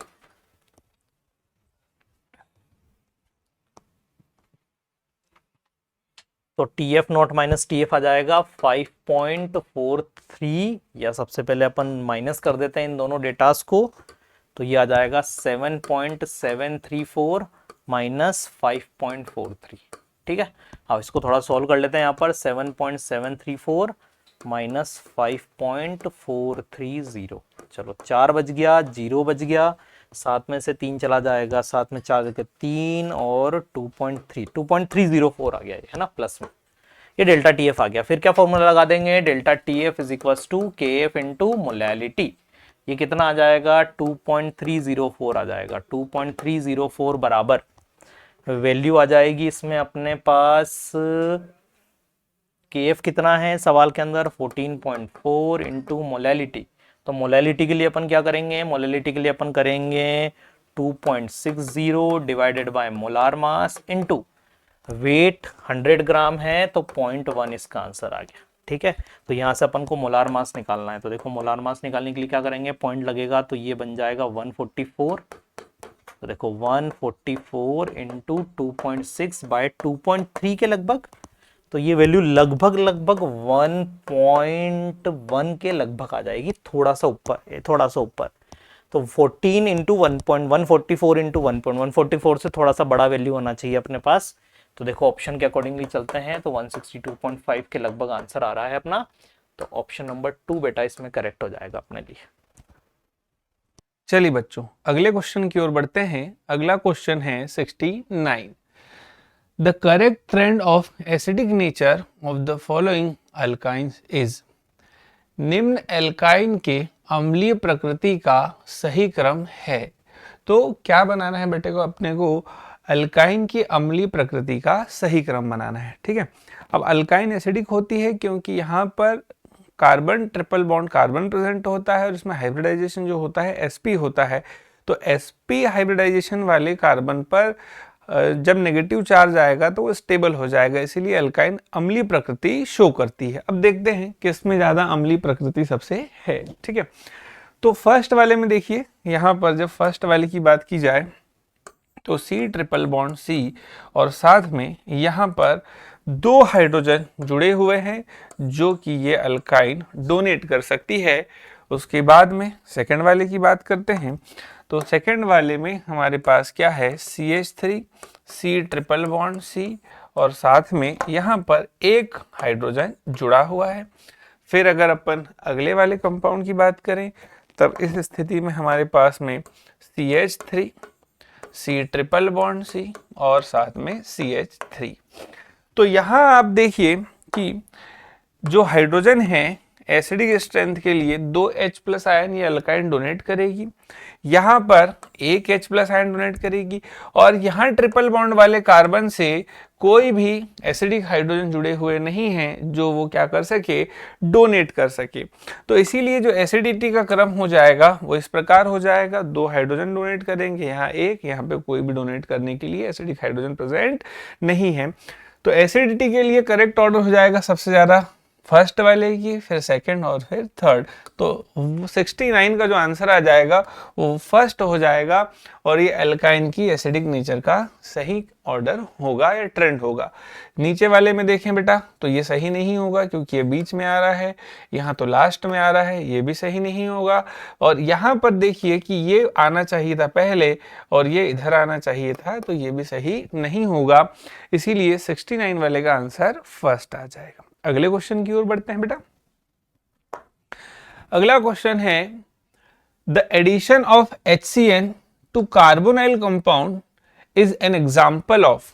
ठीक है, इधर हिंदी में कार्बोनिल यौगिकों में HCN का योग किसका उदाहरण है। तो आइए हम समझते हैं। हमने यहां लिखा बेटा carbonyl compound C double bond O और साथ में जब आगे बढ़ेंगे तो इलेक्ट्रोनेगेटिविटी ऑक्सीजन की जो है कार्बन से ज्यादा है, तो यहाँ आपके पास में आ जाएगा ऑक्सीजन के ऊपर माइनस चार्ज और कार्बन के ऊपर कौन सा चार्ज आ जाएगा, प्लस चार्ज आ जाएगा। और जब हम HCN की बात करें तो HCN जो ब्रेक होता है वो ब्रेक होता है H+ में और साथ में Cn- में। तो अब यहाँ जो हमारे पास पहले अटैक करता है वो करता है बेटा Cn- और कार्बन के ऊपर कौन सा चार्ज है, पॉजिटिव चार्ज है। तो न्यूक्लियोफाइल क्या कर रहा है बेटा, पहले अटैक कर रहा है, फिर जब हम आगे बढ़ेंगे तो हमारे पास हो जाएगा कार्बन ऑक्सीजन, यहाँ पर जुड़ जाएगा साइनाइड और यहाँ पे कौन सा चार्ज रहेगा बेटा, नेगेटिव चार्ज रहेगा, फिर H+ जाकर के इससे जुड़ जाता है। तो ये देखिए पहले न्यूक्लियोफाइल अटैक कर रहा है और ऐड हो रहा है, इसीलिए इस रिएक्शन को बोलेंगे न्यूक्लियोफिलिक एडिशन रिएक्शन। ठीक है, इलेक्ट्रोफिलिक एडिशन रिएक्शन नहीं होगी, फिर रेडिकल एडिशन भी नहीं होगी और एलिमिनेशन रिएक्शन भी नहीं होगी। तो कार्बोनिल कंपाउंड पर जब HCN का योग करवाते हैं तो कौन सी रिएक्शन होती है, न्यूक्लियोफिलिक एडिशन रिएक्शन होगी, इसीलिए जो 70 वाले का आंसर आ जाएगा वो फर्स्ट आ जाएगा। चलिए बच्चों अगले क्वेश्चन की ओर बढ़ते हैं। अगला क्वेश्चन है the energy of the ground electronic state hydrogen atom is 13.6 electron volt. The energy of hydrogen atom in the first excited state will be। बहुत अच्छी मैंने आपको क्लास में ट्रिक याद करवाई थी, बहुत आसानी से कर सकते हैं। पहले अपन फॉर्मूले से भी करेंगे, फिर अपन ट्रिक को भी एक बार रिवाइज कर लेंगे। हाइड्रोजन परमाणु के तलस्थ इलेक्ट्रॉनिक अवस्था की ऊर्जा -13.6 इलेक्ट्रॉन वोल्ट है, तब प्रथम उत्तेजित अवस्था में हाइड्रोजन परमाणु की ऊर्जा होगी। सबसे पहले एनर्जी का फॉर्मूला देख लें अपन, तो energy equal to -13.6 multiply by Z square upon N square electron volt, ये एनर्जी का फॉर्मूला है। ठीक है, अब सॉल्व करते हैं। कौन से एटम के लिए बोल रहा है? For hydrogen atom. अगर हाइड्रोजन एटम की बात कर रहा है बेटा, तो हाइड्रोजन एटम का Z एटॉमिक नंबर फर्स्ट हो जाएगा, 1 हो जाएगा। n बराबर होता है हमारे पास में नंबर ऑफ ऑर्बिट। ठीक है, तो n बराबर हमारे पास में हो जाएगा नंबर ऑफ ऑर्बिट। अब नंबर ऑफ ऑर्बिट के लिए क्या बोल रहा है बेटा? First excited state. First excited state मतलब मान करके चलिए कि ये हमारे पास में कोई ऑर्बिट थी, n equal to 1, n equal to 2, यहाँ इलेक्ट्रॉन था, इसको एनर्जी दी गई, तो ये फर्स्ट एक्साइटेड स्टेट में ऊपर चले गया पहली बार। तो ये हमारे पास में क्या हो जाएगा? पहली बार एक्साइटेड हुआ तो फर्स्ट एक्साइटेड स्टेट। तो फर्स्ट एक्साइटेड स्टेट में जो इलेक्ट्रॉन गया है वो कौन सी ऑर्बिट में गया है? Second orbit. और मैं आपको क्लास में बताता भी हूं कि हमेशा एक्साइटेड स्टेट जो है ऑर्बिट से एक ज्यादा होती है। फर्स्ट एक्साइटेड स्टेट है मतलब second orbit, second excited state है मतलब थर्ड ऑर्बिट। तो फर्स्ट एक्साइटेड स्टेट है मतलब कौन सी ऑर्बिट हो जाएगी बेटा? सेकंड ऑर्बिट हो जाएगी। ठीक है, चलिए अब हम सॉल्व करते हैं। तो यहां अपन फॉर्मूले में वैल्यूज पुट कर देते हैं। E equal to -13.6 multiply by Z square की जगह हम रख दें, हाइड्रोजन परमाणु के लिए है, तो यहाँ आ जाएगा 1 का स्क्वायर अपॉन में n, तो यहाँ हमारे पास किसका स्क्वायर हो जाएगा? 2 का square. E equal to -13.6 multiply by 4। अच्छा, ये चल का है मेरा है इलेक्ट्रॉन वोल्ट में, तो इसको हम कट करेंगे। ठीक है, तो यहाँ आ जाएगा हमारे पास में -3.4 इलेक्ट्रॉन वोल्ट। तो इसका आंसर हमारे पास क्या हो जाएगा? फर्स्ट हो जाएगा। और याद कीजिए मैंने आपको एक ऐसा ग्राफ बनाया था, इस प्रकार से अपन ने एक क्लास में डायग्राम बनाया था, याद होगा आपको, first orbit, second orbit, third orbit. तो यहाँ पहली जो एनर्जी होती है -13.6, फिर -3.4 होती है। तो फर्स्ट एक्साइटेड स्टेट है, तो अगर आपको डायरेक्ट याद हो तो आप कितना बता सकते हैं? 3.4 इलेक्ट्रॉन वोल्ट। ये मैंने आपको ऐसा सिखाया था क्लास में। बाकी ये हमने कहाँ से निकाला है? फॉर्मूले से। तो क्या हो जाएगा हमारे पास में? प्रथम उत्तेजित अवस्था में जो हाइड्रोजन परमाणु के लिए इलेक्ट्रॉन की ऊर्जा होगी वो कितनी होगी? -3.4 इलेक्ट्रॉन वोल्ट हो जाएगी। ठीक है, चलिए बच्चों अगले क्वेश्चन की ओर बढ़ते हैं। Okay, what is the total number of electron present 1.6 gram of methane? 1.6 gram methane में कुल इलेक्ट्रॉनों की संख्या क्या होगी? ठीक है, तो सबसे पहले इसको अपन सॉल्व करने के लिए देखें, मीथेन का फॉर्मूला क्या होता है? CH4।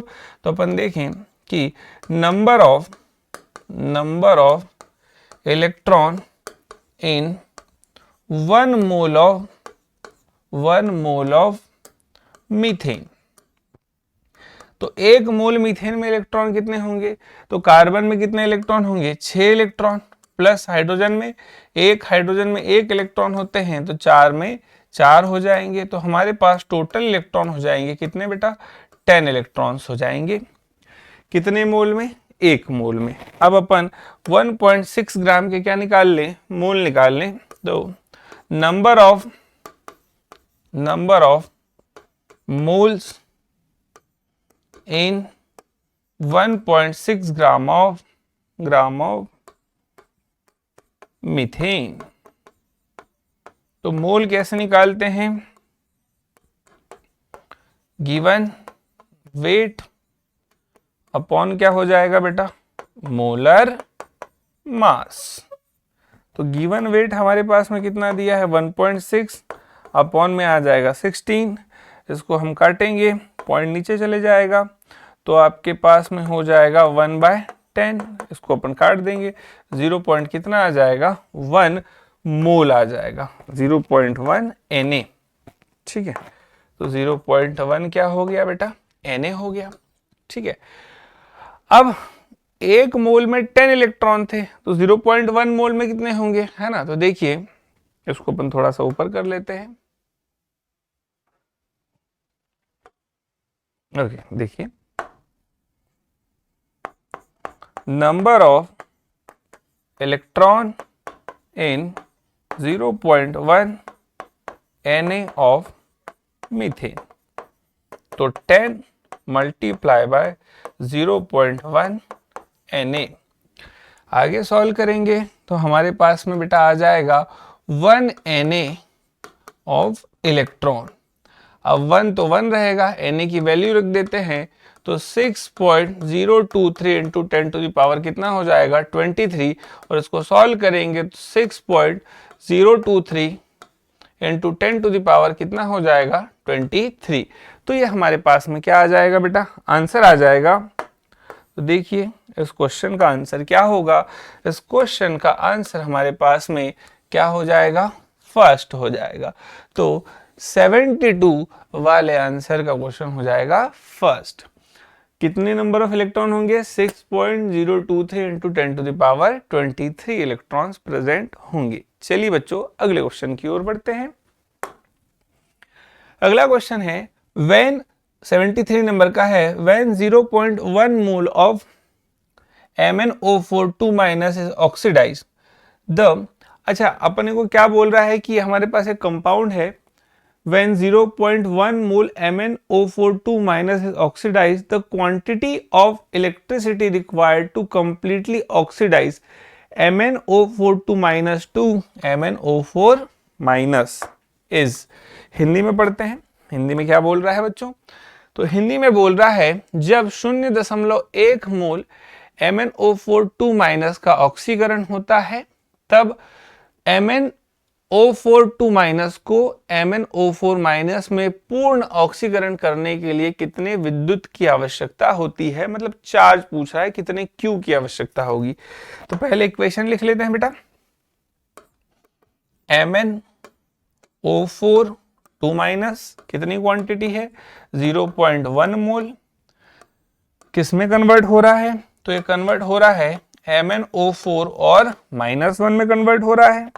ठीक है, अब पहले ऑक्सीडेशन स्टेट निकाल लें, तो यहाँ पे +7 में होगा, ये किस में होगा बेटा +6 में, तो इसमें कन्वर्ट हो रहा है, तो कितना इलेक्ट्रॉन ऐड करना पड़ेगा, 1 इलेक्ट्रॉन ऐड करना पड़ेगा। ठीक है, तो ये भी हमारे पास में कितना बनेगा 0.1 मोल का ही क्या होगा फॉर्मेशन होगा।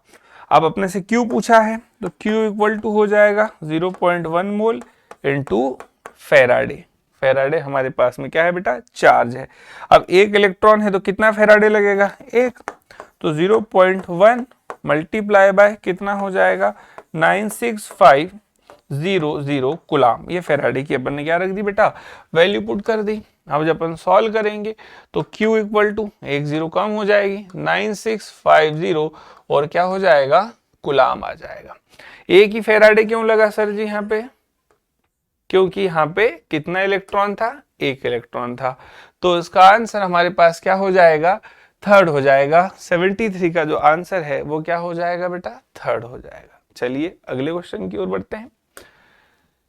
Which complex compound is most stable? कौन सा संकुल यौगिक सबसे अधिक क्या होगा बेटा स्थायी होगा, तो stability of complex is directly proportional to number of चिलेटरिंग।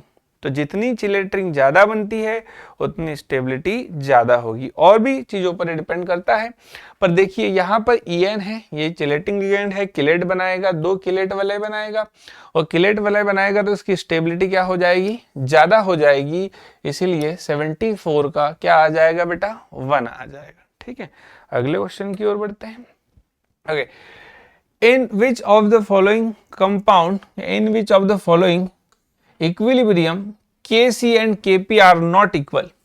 निम्न में से किस अभिक्रिया के लिए Kc और Kp का मान बराबर नहीं होगा। तो फॉर्मूला हमारे पास में क्या है बेटा, फॉर्मूला है Kp बराबर Kc RT की पावर क्या हो जाएगा डेल्टा Ng। RT की पावर डेल्टा NG। ये हमारे पास में फॉर्मूला हो गया। अब इसकी कंडीशन है हमारे पास में बेटा, पहली कि जब डेल्टा NG की वैल्यू 0 हो जाए तो Kp बराबर किसके होता है, Kc के। दूसरी हमारे पास में यह है कि डेल्टा NG पॉजिटिव हो जाए तो Kp बड़ा हो जाता है किससे, Kc से। थर्ड कंडीशन हमारे पास में है डेल्टा NG की वैल्यू, चलो इधर देख लेते हैं हम। थर्ड कंडीशन है कि डेल्टा NG की वैल्यू नेगेटिव हो जाए। क्या हो जाए बेटा, नेगेटिव। तो उस स्थिति में Kp से बड़ा कौन हो जाएगा, Kc। अभी पूछ रहा है कि समान नहीं है, मतलब डेल्टा NG का मान, डेल्टा NG की वैल्यू क्या नहीं होना चाहिए बेटा, 0, तभी इक्वल नहीं आएगा। अब डेल्टा NG कैसे निकालते हैं, तो डेल्टा NG निकाला जाता है प्रोडक्ट में जो गैसियस मोल होते हैं उसमें से अपन घटा देते हैं रिएक्टेंट के गैसियस मोल्स को। तो सबसे पहले अपन इक्वेशन फर्स्ट के लिए करके देखते हैं, यहीं पे कर लेते हैं। तो डेल्टा NG की बात करें तो यहाँ पर प्रोडक्ट में देखिए कितने मोल हैं बेटा, 1 और 1 2, तो टोटल 2 हो जाएगा। माइनस इधर भी कितने हैं बेटा, 2। तो डेल्टा NG की वैल्यू फर्स्ट वाले के लिए कितनी हो गई, 0। तो फर्स्ट वाले के लिए तो Kp बराबर हो जाएगा किसके बेटा, Kc के, क्योंकि दोनों के लिए ये दोनों में डेल्टा NG का मान इसमें क्या हो गया बेटा, 0। आइए सेकंड वाले को देखते हैं। तो सेकंड वाले में जब डेल्टा NG कैलकुलेट करेंगे तो यहाँ देखिए, यहाँ भी 1 मोल, यहाँ पे भी कितना मोल है, 1, तो 2, माइनस यहाँ पे देखेंगे तो यहाँ भी 1 मोल है, यहाँ पे भी कितना मोल है, 1, तो 2, यहाँ पे भी डेल्टा NG क्या हो गया, 0। तो इसके लिए भी Kp और Kc क्या हो गए बेटा, इक्वल हो गए, है ना। अब थर्ड वाले के लिए देख लेते हैं। तो थर्ड वाले के लिए देखिए डेल्टा NG बराबर, यहाँ पे 2HI के मोल है तो 2 माइनस 1 मोल इसका है 1 मोल इसका है, तो कितना हो गया बेटा, 2 बराबर क्या हो गया, 0। यहाँ पर भी डेल्टा NG की वैल्यू क्या आ गई, 0 आ गई। ठीक है, अब अपन फोर्थ वाले के लिए देखते हैं। ठीक है, फोर्थ वाले के लिए डेल्टा NG बराबर, यहाँ गैसियस मोल कितने हैं, 2, माइनस ये वाला जो है बेटा सॉलिड है तो इसको अपन काउंट नहीं करेंगे, गैस वाले को काउंट करेंगे। तो डेल्टा NG इक्वल टू क्या हो जाएगा बेटा, प्लस का 1 आ जाएगा, मतलब Kp इज ग्रेटर देन क्या हो गया, Kc हो गया। तो फोर्थ वाले के लिए Kp और Kc का मान बराबर नहीं होगा, नॉट इक्वल आ जाएगा। इसीलिए 75 का जो आंसर आ जाएगा वो क्या आ जाएगा बेटा, फोर्थ आ जाएगा। चलिए अगले क्वेश्चन की ओर बढ़ते हैं। अगला क्वेश्चन है match the column, match the list first with list second and select the correct answer using the code given below. ठीक है, तो हिंदी में सूची फर्स्ट को सूची सेकंड से सुमेलित करे और सूचियों के नीचे दिए गए कोड का उपयोग करके सही उत्तर का चयन कीजिए। तो 2 लिस्ट हमको दी गई है बेटा। ठीक है, अब अपने को मैच द कॉलम करना है इनका। सबसे पहला IF7, इसका अपने को उधर शेप दिया गया है, या देखिए बना करके A। आयोडीन की बात करें तो इसके वैलेंस शेल में कितने इलेक्ट्रॉन होंगे, 7, 1 2 3 4 5 6 और 7। इससे कितनी फ्लोरीन जुड़ी हुई है बेटा, तो 7 फ्लोरीन इससे जुड़ी हुई है ना। देखिए 1 2 3 4 5 6 और 7। अब यहां आप देखिए कि इसका कैसा हमारे पास में शेप बनकर आता है। तो ये देखिए आपको कैसा दिखाई दे रहा है, पेंटागोनल बायपिरामिडल। तो इसका आपके पास में हो जाएगा पेंटागोनल बायपिरामिडल। ठीक है, तो ए का आपके पास में क्या आ जाएगा, सेकेंड। बी वाले का देखते हैं, बी वाले का क्या होगा, तो बी वाले का हो जाएगा बी Cl, इधर आ जाएगा F, इधर आ जाएगा F, इधर F। इसकी भी जो वैलेंस शेल है उसमें कितने इलेक्ट्रॉन होंगे, 1 2 3 4 5 6 और 7। अब ये जो है ये तो हमारे पास कौन से पेयर हो गए, लोन पेयर। तो इसका कैसा शेप हो जाएगा बेटा, टी शेप हो जाएगा। ठीक है, तो इसका हमारे पास में आ जाएगा थर्ड, ए का क्या हो जाएगा, थर्ड हो जाएगा। अब अगले क्वेश्चन की अगले वाला टाइप देखते हैं, सी। सी में हमारे पास में I3 माइनस है। तो I3 माइनस की बात करें तो एक आयोडीन सेंटर एटम होगा, दो साइड एटम होंगे। आयोडीन की वैलेंस शेल में 7 इलेक्ट्रॉन होते हैं। एक कौन सा चार्ज है, माइनस चार्ज, मतलब इलेक्ट्रॉन लिया हुआ है। तो देखिए आयोडीन बना लेते हैं हम। आयोडीन 1 2 3 4 5 6 7 और एक इलेक्ट्रॉन लिया हुआ है तो माइनस चार्ज 8 हो गए, 1 2 3। अब एक आयोडीन ऊपर जुड़ी हुई है, एक आयोडीन कहाँ जुड़ी हुई होगी, नीचे, और इसके ऊपर जो चार्ज आ जाएगा वो कौन सा चार्ज आ जाएगा, माइनस। तो इसका कैसा शेप हो रहा है बेटा, लीनियर। तो I3 माइनस का क्या हो जाएगा, लीनियर। अब हम देखते हैं अगला वाला BrF5। देखिए BrF5 कैसे बनेगा, तो ब्रोमीन, इसकी वैलेंस शेल में भी 7 इलेक्ट्रॉन, 1 2 3 4 5 6 और 7। अब इसके पास में भी जो फ्लोरीन जुड़े हुए हैं, एक फ्लोरीन, दो फ्लोरीन, तीन फ्लोरीन, चार फ्लोरीन, 5 फ्लोरीन, और एक जो हो जाएगा वो क्या हो जाएगा बेटा, लोन पेयर हो जाएगा। ठीक है, तो ये हमारे पास में कैसा हो जाएगा, स्क्वायर पिरामिडल। तो डी का जो हमारे पास होगा वो क्या हो जाएगा, फर्स्ट हो जाएगा। देखिए है ना, तो ए का सेकंड, बी का क्या हो जाएगा, थर्ड, और साथ में सी का क्या हो जाएगा, 4, और डी का फर्स्ट। तो इसका जो आंसर हो जाएगा वो क्या हो जाएगा बेटा, फर्स्ट हो जाएगा। ठीक है, अगले क्वेश्चन की ओर बढ़ते हैं। 77, zinc, cadmium and mercury are not regarded as transition element. Zinc, cadmium तथा मरकरी को संक्रमण तत्व नहीं कहा जाता है। बिल्कुल बात है, सही है कि इनको संक्रमण तत्व नहीं कहा जाता है। क्यों नहीं कहा जाता है, क्योंकि जिंक, कैडमियम और मरकरी में जो इनका इलेक्ट्रॉनिक कॉन्फ़िगरेशन होता है वो फुलफिल्ड होता है। इनके पास एटॉमिक स्टेट में भी या आयोनिक स्टेट में भी कोई number of unpaired electron present नहीं होते हैं, इसीलिए इन्हें क्या नहीं कहते हैं बेटा, अपन ट्रांजिशन एलिमेंट नहीं कहते हैं।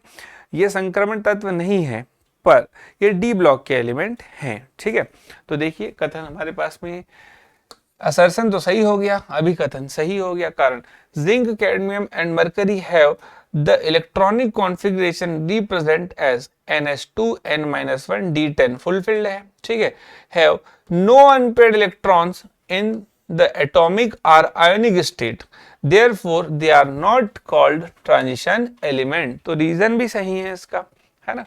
तो जिंक, कैडमियम, मरकरी का सामान्य इलेक्ट्रॉनिक विन्यास NH2n-1 D में 10 इलेक्ट्रॉन है तथा इनमें परमाणविक तथा आयनिक अवस्था में कोई अयुग्मित इलेक्ट्रॉन उपस्थित नहीं होता है, इसीलिए इन्हें संक्रमण तत्व नहीं कहा जाता है। तो कथन भी सही है, कारण भी सही है और सही व्याख्या भी कर रहा है, तो आंसर फर्स्ट आ जाएगा। Both assertion and reason are true and reason the correct explanation of assertion. अभिकथन और कारण दोनों सही है तथा कारण अभिकथन की सही व्याख्या करता है। चलिए, तो 77 का आंसर फर्स्ट हो गया। अगले क्वेश्चन की ओर बढ़ते हैं। अगला क्वेश्चन क्या बोल रहा है, विच of the following equation represent the Henry law. निम्न में से कौन सा समीकरण हेनरी के नियम को प्रदर्शित करता है। तो हेनरी का नियम हमारे पास में हो जाएगा P = KH Henry constant multiply by x। ठीक है, तो ये वाला ऐसा ऑप्शन कौन सा है बेटा, फर्स्ट वाला है। तो 78 का हमारे पास क्या हो जाएगा, फर्स्ट। अगले क्वेश्चन की ओर बढ़ते हैं। अगला क्वेश्चन क्या बोल रहा है बेटा, कि the oxidation state of Na in K2NiCN4, K2NiCN4 में Na की ऑक्सीकरण संख्या होगी। तो देखिए अपन निकाल लेते हैं, K2 Cn होल 4। अब पोटेशियम की बात करें तो 2 है, चार्ज कितना होगा +1। इसकी निकालना है तो उसको अपन क्या मान लेते हैं x। साइन 8 4 है, चार्ज -1 बराबर के उधर 0 क्योंकि यहाँ कोई चार्ज नहीं है। +2 + x -4 = 0। x = -2 हो जाएगा = 0, उधर जाएगा तो x = क्या हो जाएगा +2। तो x = +2 ऐसा आंसर हमारे पास में कौन सा दिखाई दे रहा है बेटा, सेकंड। तो 79 का आंसर क्या हो जाएगा, सेकंड। अगले क्वेश्चन की ओर बढ़ते हैं। चलिए तो नेक्स्ट क्वेश्चन की बात करते हैं। Question number 80, fill up the table from the given choice. Elements दिए हुए हैं और उनके ऑक्सीडेशन नंबर से रिलेटेड कुछ डेटा दिया हुआ है। अब देखें, for oxygen it is given that it has oxidation number of -2 in most of the compounds and 1 in H2O2. It means you have to find the oxidation state of oxygen in case of hydrogen peroxide. So the oxidation state of oxygen in case of hydrogen peroxide is -1 and in case of OF2 it is +2. Right, तो first की जगह पर क्या आएगा -1 और second की जगह पर क्या आएगा +2। -1 और +2 कौन कौन से ऑप्शन में दिया हुआ है, ऑप्शन नंबर 2 में नजर आ रहा है। Next, for halogen -1 for in all it's halides. Right, तो आप देखें जो फ्लोरीन होता है उसकी ऑक्सीडेशन स्टेट हमेशा कितनी होती है, -1 due to its most electronegative nature. Right, तो इसकी जगह पर क्या आएगा, फ्लोरीन आएगा। Next, hydrogen, in most of the compound hydrogen has +1 oxidation state while in case of metallic hydrides hydrogen have -1 oxidation state। तो इसकी जगह पर फोर्थ की जगह पर क्या आना चाहिए, +1 और यहां पर आना चाहिए -1, +1 and -1। Right, next, sulphur has oxidation state of this much in all it's sulphides. Sulphides क्या होते हैं, जिसमें सल्फर के ऊपर -2 का चार्ज होता है, लाइक हाइड्रोजन सल्फाइड। राइट, तो इस सल्फाइड में जो सल्फर की ऑक्सीडेशन स्टेट रहेगी वो क्या रहेगी, -2 रहेगी। तो इस क्वेश्चन का करेक्ट आंसर आ जाएगा ऑप्शन नंबर 2। राइट, चलिए नेक्स्ट, अगला क्वेश्चन है आपके पास, which one of the following is most reactive towards electrophilic agent. Electrophilic अभिकारक के प्रति निम्नलिखित में से कौन सर्वाधिक सक्रिय होगा। सो बेंजीन और it's derivative undergoes electrophilic substitution reaction. Right, the benzene ring which has more electron density will be more reactive towards electrophilic reagent. So we have to find which benzene ring have highest electron density. Here OCH3 group is present, this is +M group and will increase electron density on benzene ring.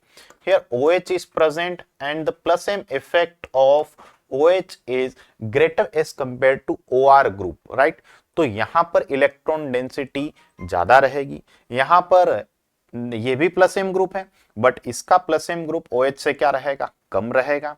Right, आप देखें क्योंकि यहां पर NH के साथ साथ C double bond OCH3 भी जुड़ा हुआ है, तो यहां एक्चुअल में क्या हो जाएगा, क्रॉस कॉन्जुगेशन हो गया और इस वजह से इसका जो +M पावर है वो क्या हो जाएगा, कम हो जाएगा। यहां पर देखें तो यहां पर आपके पास में CH2OH ग्रुप लगा हुआ है जो कि +M इफेक्ट शो नहीं करेगा। राइट, तो हमारा जो करेक्ट आंसर है वो कौन सा वाला हो जाएगा, ऑप्शन नंबर 2। ये वाला जो यौगिक है ये सर्वाधिक सक्रिय होगा। नेक्स्ट क्वेश्चन की बात करेंगे, arrange the following compound in order of their reactivity towards SN2 reaction. So SN2 reaction में जो रिएक्टिविटी का ऑर्डर है वो हम कैसे देखते हैं, reactivity towards SN2 reaction is inversely proportional to steric hindrance. Right, यहां पर क्या देखा जाता है, स्टेरिक हिंड्रेंस, त्रिविम रुकावट देखी जाती है। जिस भी हैलाइड में त्रिविम रुकावट या स्टेरिक हिंड्रेंस कम रहेगी वहां पर SN2 रिएक्शन बहुत ही अच्छे से हो पाएगी। तो आप देखें पहला वाला जो कंपाउंड है वो आपके पास में 1 डिग्री हैलाइड है और ये स्ट्रेट चेन वाला एक कंपाउंड है, यहां पर कोई ब्रांचिंग नहीं है। दूसरे में देखेंगे तो यहां पर इस वाले कार्बन पर क्या हो रही है, ब्रांचिंग हो रही है, इससे 2 CH3 जुड़े हुए हैं। अच्छा, यहां पर भी एक ब्रांचिंग है, लेकिन ये थोड़ा जिस कार्बन के ऊपर अटैक होने वाला है उसके थोड़ा पास में है, मतलब यहां पर और ज्यादा रुकावट मिलेगी अटैकिंग न्यूक्लियोफाइल को। और यहां पर आप देखें तो ये जो कंपाउंड है, ये तो आपने पढ़ा है, ये क्या हो गया, neopentyl halide. Neopentyl halide do not undergo SN2 reaction. SN2 reaction में नियोपेंटाइल हैलाइड का रेट ऑफ रिएक्शन क्या हुआ करता है, 0 हुआ करता है, due to high steric hindrance, right. तो जो सबसे ज्यादा रेट हो जाएगी वो किसकी होगी, फर्स्ट वाले कंपाउंड की, फिर सेकेंड वाले की, और फिर थर्ड वाले की, क्योंकि थर्ड वाले में जो हिंड्रेंस है वो और ज्यादा पास में आ गया है अटैकिंग कार्बन के, राइट। मतलब जिस कार्बन के ऊपर अटैक होना है, अटैक्ड कार्बन के ज्यादा पास में हो गया बल्कि ग्रुप। और सबसे लास्ट में किसका नंबर आएगा, फोर्थ का। तो हमारा जो करेक्ट आंसर है वो हो जाएगा ऑप्शन नंबर 1। ठीक है जी। तो SN2 अभिक्रिया में आपको त्रिविम रुकावट देखना है, कुल मिलाकर के कॉन्सेप्ट ये है। नेक्स्ट है, आगे बढ़ेंगे। Which of the following alkyl halide is hydrolysed by SN1 mechanism. अब ये क्वेश्चन SN1 मैकेनिज्म से रिलेटेड है, राइट। और reactivity towards SN1 reaction is directly proportional to stability of carbocation. Stability of carbocation, यानी कि जहां पर भी कार्बोकेटायन ज्यादा स्टेबल बनेगा वहां SN1 रिएक्शन बहुत आसानी से होगी। तो इन सभी यौगिकों में आपको कार्बधनायन बनाना है और देखना है कि कहां पर सबसे ज्यादा स्थायी कार्बधनायन या कार्बोकेटायन का फॉर्मेशन हो रहा है। तो इट इज क्लियरली विजिबल कि ऑप्शन नंबर 4 में अगर हम कार्बोकेटायन का फॉर्मेशन करेंगे तो वह कार्बोकेटायन जो है 3 डिग्री कार्बोकेटायन बनेगा, and that too with 9 alpha hydrogen, that is extremely stable. तो ये वाला जो कंपाउंड है ये SN1 मैकेनिज्म से आसानी से हाइड्रोलाइज होगा। नेक्स्ट क्वेश्चन की बात करेंगे। Which of the following can be used to distinguish aldehyde and ketone. निम्न में से किसका उपयोग एल्डिहाइड और कीटोन में अंतर करने के लिए किया जाता है। तो इसका करेक्ट आंसर क्या हो जाएगा, Fehling solution. Fehling solution aldehyde के केस में, एल्डिहाइड फेलिंग टेस्ट देता है और पॉजिटिव टेस्ट देगा, while ketones will not react with failing solution, right. तो जहां पर पॉजिटिव टेस्ट मिलेगा, यानी कि फेलिंग सॉल्यूशन में क्या होता है, रेडिश ब्राउन पीपीटी मिलता है क्यूप्रस ऑक्साइड का, राइट। तो जहां पीपीटी मिल जाएगा हम बोल देंगे एल्डिहाइड, और जहां पीपीटी नहीं मिलेगा हम क्या बोलेंगे, कीटोन। मतलब एल्डिहाइड और कीटोन को हम फेलिंग विलयन द्वारा विभेद कर सकते हैं, एल्डिहाइड और कीटोन में अंतर किया जा सकता है। नेक्स्ट क्वेश्चन की बात करेंगे। Statement 1, formaldehyde and formic acid can be distinguished by Tollens test. This is formaldehyde and this is formic acid. तो बहुत ही बढ़िया स्टेटमेंट है ये, और आपको ध्यान रखना है एल्डिहाइड तो टोलेंस टेस्ट देते ही देते हैं, लेकिन ये जो एसिड है आपके पास इसमें फॉर्माइल ग्रुप प्रेजेंट होने के कारण ये वाला एसिड स्पेशली फॉर्मिक एसिड भी टोलेंस टेस्ट दे देता है, राइट। तो अगर दोनों टोलेंस टेस्ट दे देंगे तो हम इनको डिस्टिंग्विश नहीं कर पाएंगे, यानी कि जो पहला कथन है वो गलत हो गया कि फॉर्मेल्डिहाइड और फॉर्मिक अम्ल को टोलेंस परीक्षण द्वारा विभेदित किया जा सकता है, ये कथन गलत हो गया है। क्यों? क्योंकि दोनों में ही क्या हो रहा है, धनात्मक परीक्षण देखने को मिल रहा है। स्टेटमेंट 2 है silver mirror is formed by HCHO when treated with ammonical silver nitrate। तो बिल्कुल सही है, जब फॉर्मेल्डिहाइड की क्रिया हम कराते हैं अमोनिकल सिल्वर नाइट्रेट यानी कि टोलेंस अभिकर्मक द्वारा, तो यहां पर सिल्वर दर्पण बनता है। तो ये वाला स्टेटमेंट सही हो गया। First statement is incorrect while second statement is correct. पहला कथन गलत है लेकिन दूसरा कथन सही है। हमारा आंसर आ जाएगा इसमें फोर्थ ऑप्शन। नेक्स्ट क्वेश्चन की ओर चलते हैं। अगला क्वेश्चन है आपके पास, एक अल्कोहल दिया हुआ है, इसको बना लेते हैं। CH3 तीन CH3 जुड़े हुए हैं कार्बन से, देन CH2OH कॉन्सेंट्रेटेड H2SO4 की प्रेजेंस में हीट कर रहे हैं। H positive will come from this H2SO4. This H positive will attack on oxygen and water molecule will eliminate and carbocation will be formed as intermediate, right?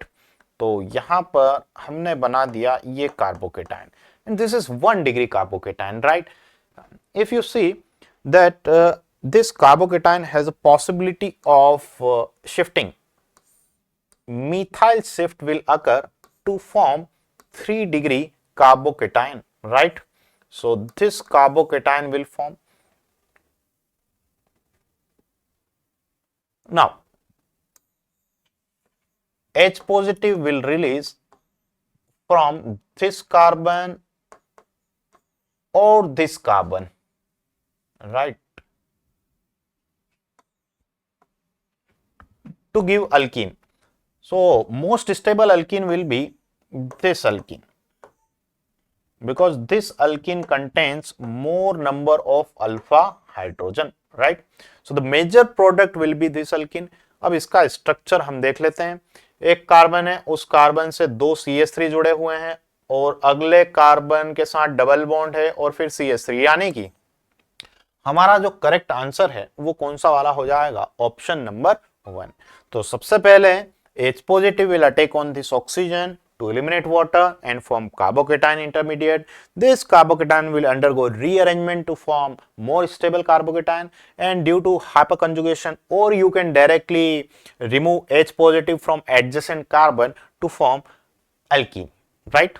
So the correct answer will be option number 1. Next, the conductivity of centimolar. Centimolar means 1 upon 100 molar. Solution of KCl at 25 degrees Celsius is this much. So K is given 0.0210 ohm inverse centimeter inverse, and the resistance of cell containing this solution at 25 degrees Celsius is 60 ohm. R given is equal to 60 ohm. The value of rate constant. So what is the rate cell constant? L upon A. Cell constant is L upon A and it is equal to R into K. So you just have to multiply resistance with conductivity. 60 multiplied by 0.010. चलिए तो इसे calculate कीजिए, और बताइए कि answer क्या आ रहा है।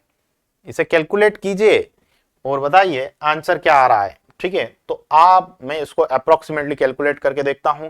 अब मैं यहां से डेसिमल वगैरह हटा देता हूं, यहां से 0 हटा देता हूं, तो मुझे सिर्फ यहां पर 2 दिखाई दे रहा है और यहां पर सिर्फ 6 दिखाई दे रहा। 6 को मैं 2 से मल्टीप्लाई करता हूं तो मेरे दिमाग में 12 आता है, और 12 यहां पर मुझे दिख रहा है पहले वाले ऑप्शन में। तो आप सॉल्व करेंगे तो ये एग्जैक्टली आपको मिलेगा 1.26 सेंटीमीटर इनवर्स, राइट। चलिए, तो इसका जो करेक्ट आंसर हो जाएगा वो हो जाएगा ऑप्शन नंबर 1। हिंदी में समझ लीजिए, आपको इस विलयन की चालकता यानी कि K का मान दिया हुआ था और प्रतिरोध यानी R का मान दिया हुआ था, और सेल स्थिरांक कैलकुलेट करना था जिसका फॉर्मूला होता है L अपॉन A बराबर R गुणित K। ठीक है जी। चलिए नेक्स्ट क्वेश्चन की बात करेंगे। अगला क्वेश्चन है the coordination number and the oxidation state of the element E in the complex. ये कॉम्प्लेक्स दिया हुआ है, ठीक है। इसमें आपको एलिमेंट E का कोऑर्डिनेशन नंबर, अच्छा En बाइडेंटेड लिगेंड है। एक बाइडेंटेड लिगेंड 2 बॉन्ड बनाता है, तो 2 लिगेंड कितने 4 बॉन्ड बनाएगा, और ऑक्सलेट भी क्या है आपके पास में बाइडेंटेड लिगेंड, तो एक ऑक्सलेट 2 बॉन्ड बनाएगा, यानी कि टोटल बॉन्ड एलिमेंट E ने कितने बना लिए 6। तो कोऑर्डिनेशन नंबर तो हो गया 6, यानी ये एक ऑक्टाहेड्रल कॉम्प्लेक्स है, राइट। अच्छा, ऑक्सीडेशन नंबर की बात कर लेते हैं। एलिमेंट E की ऑक्सीडेशन नंबर x मानी, En के ऊपर कोई चार्ज नहीं होता है, ऑक्सलेट के ऊपर -2 का चार्ज और NO2 के ऊपर -1 का चार्ज इज इक्वल टू 0। तो x की वैल्यू कितनी आ गई +3, राइट। तो 6,3 आंसर हो जाएगा हमारा ऑप्शन नंबर 1। ठीक है जी। चलो नेक्स्ट क्वेश्चन की बात करेंगे। अगला क्वेश्चन है विच one of the following pair of solution is not an acidic buffer. So what is acidic buffer?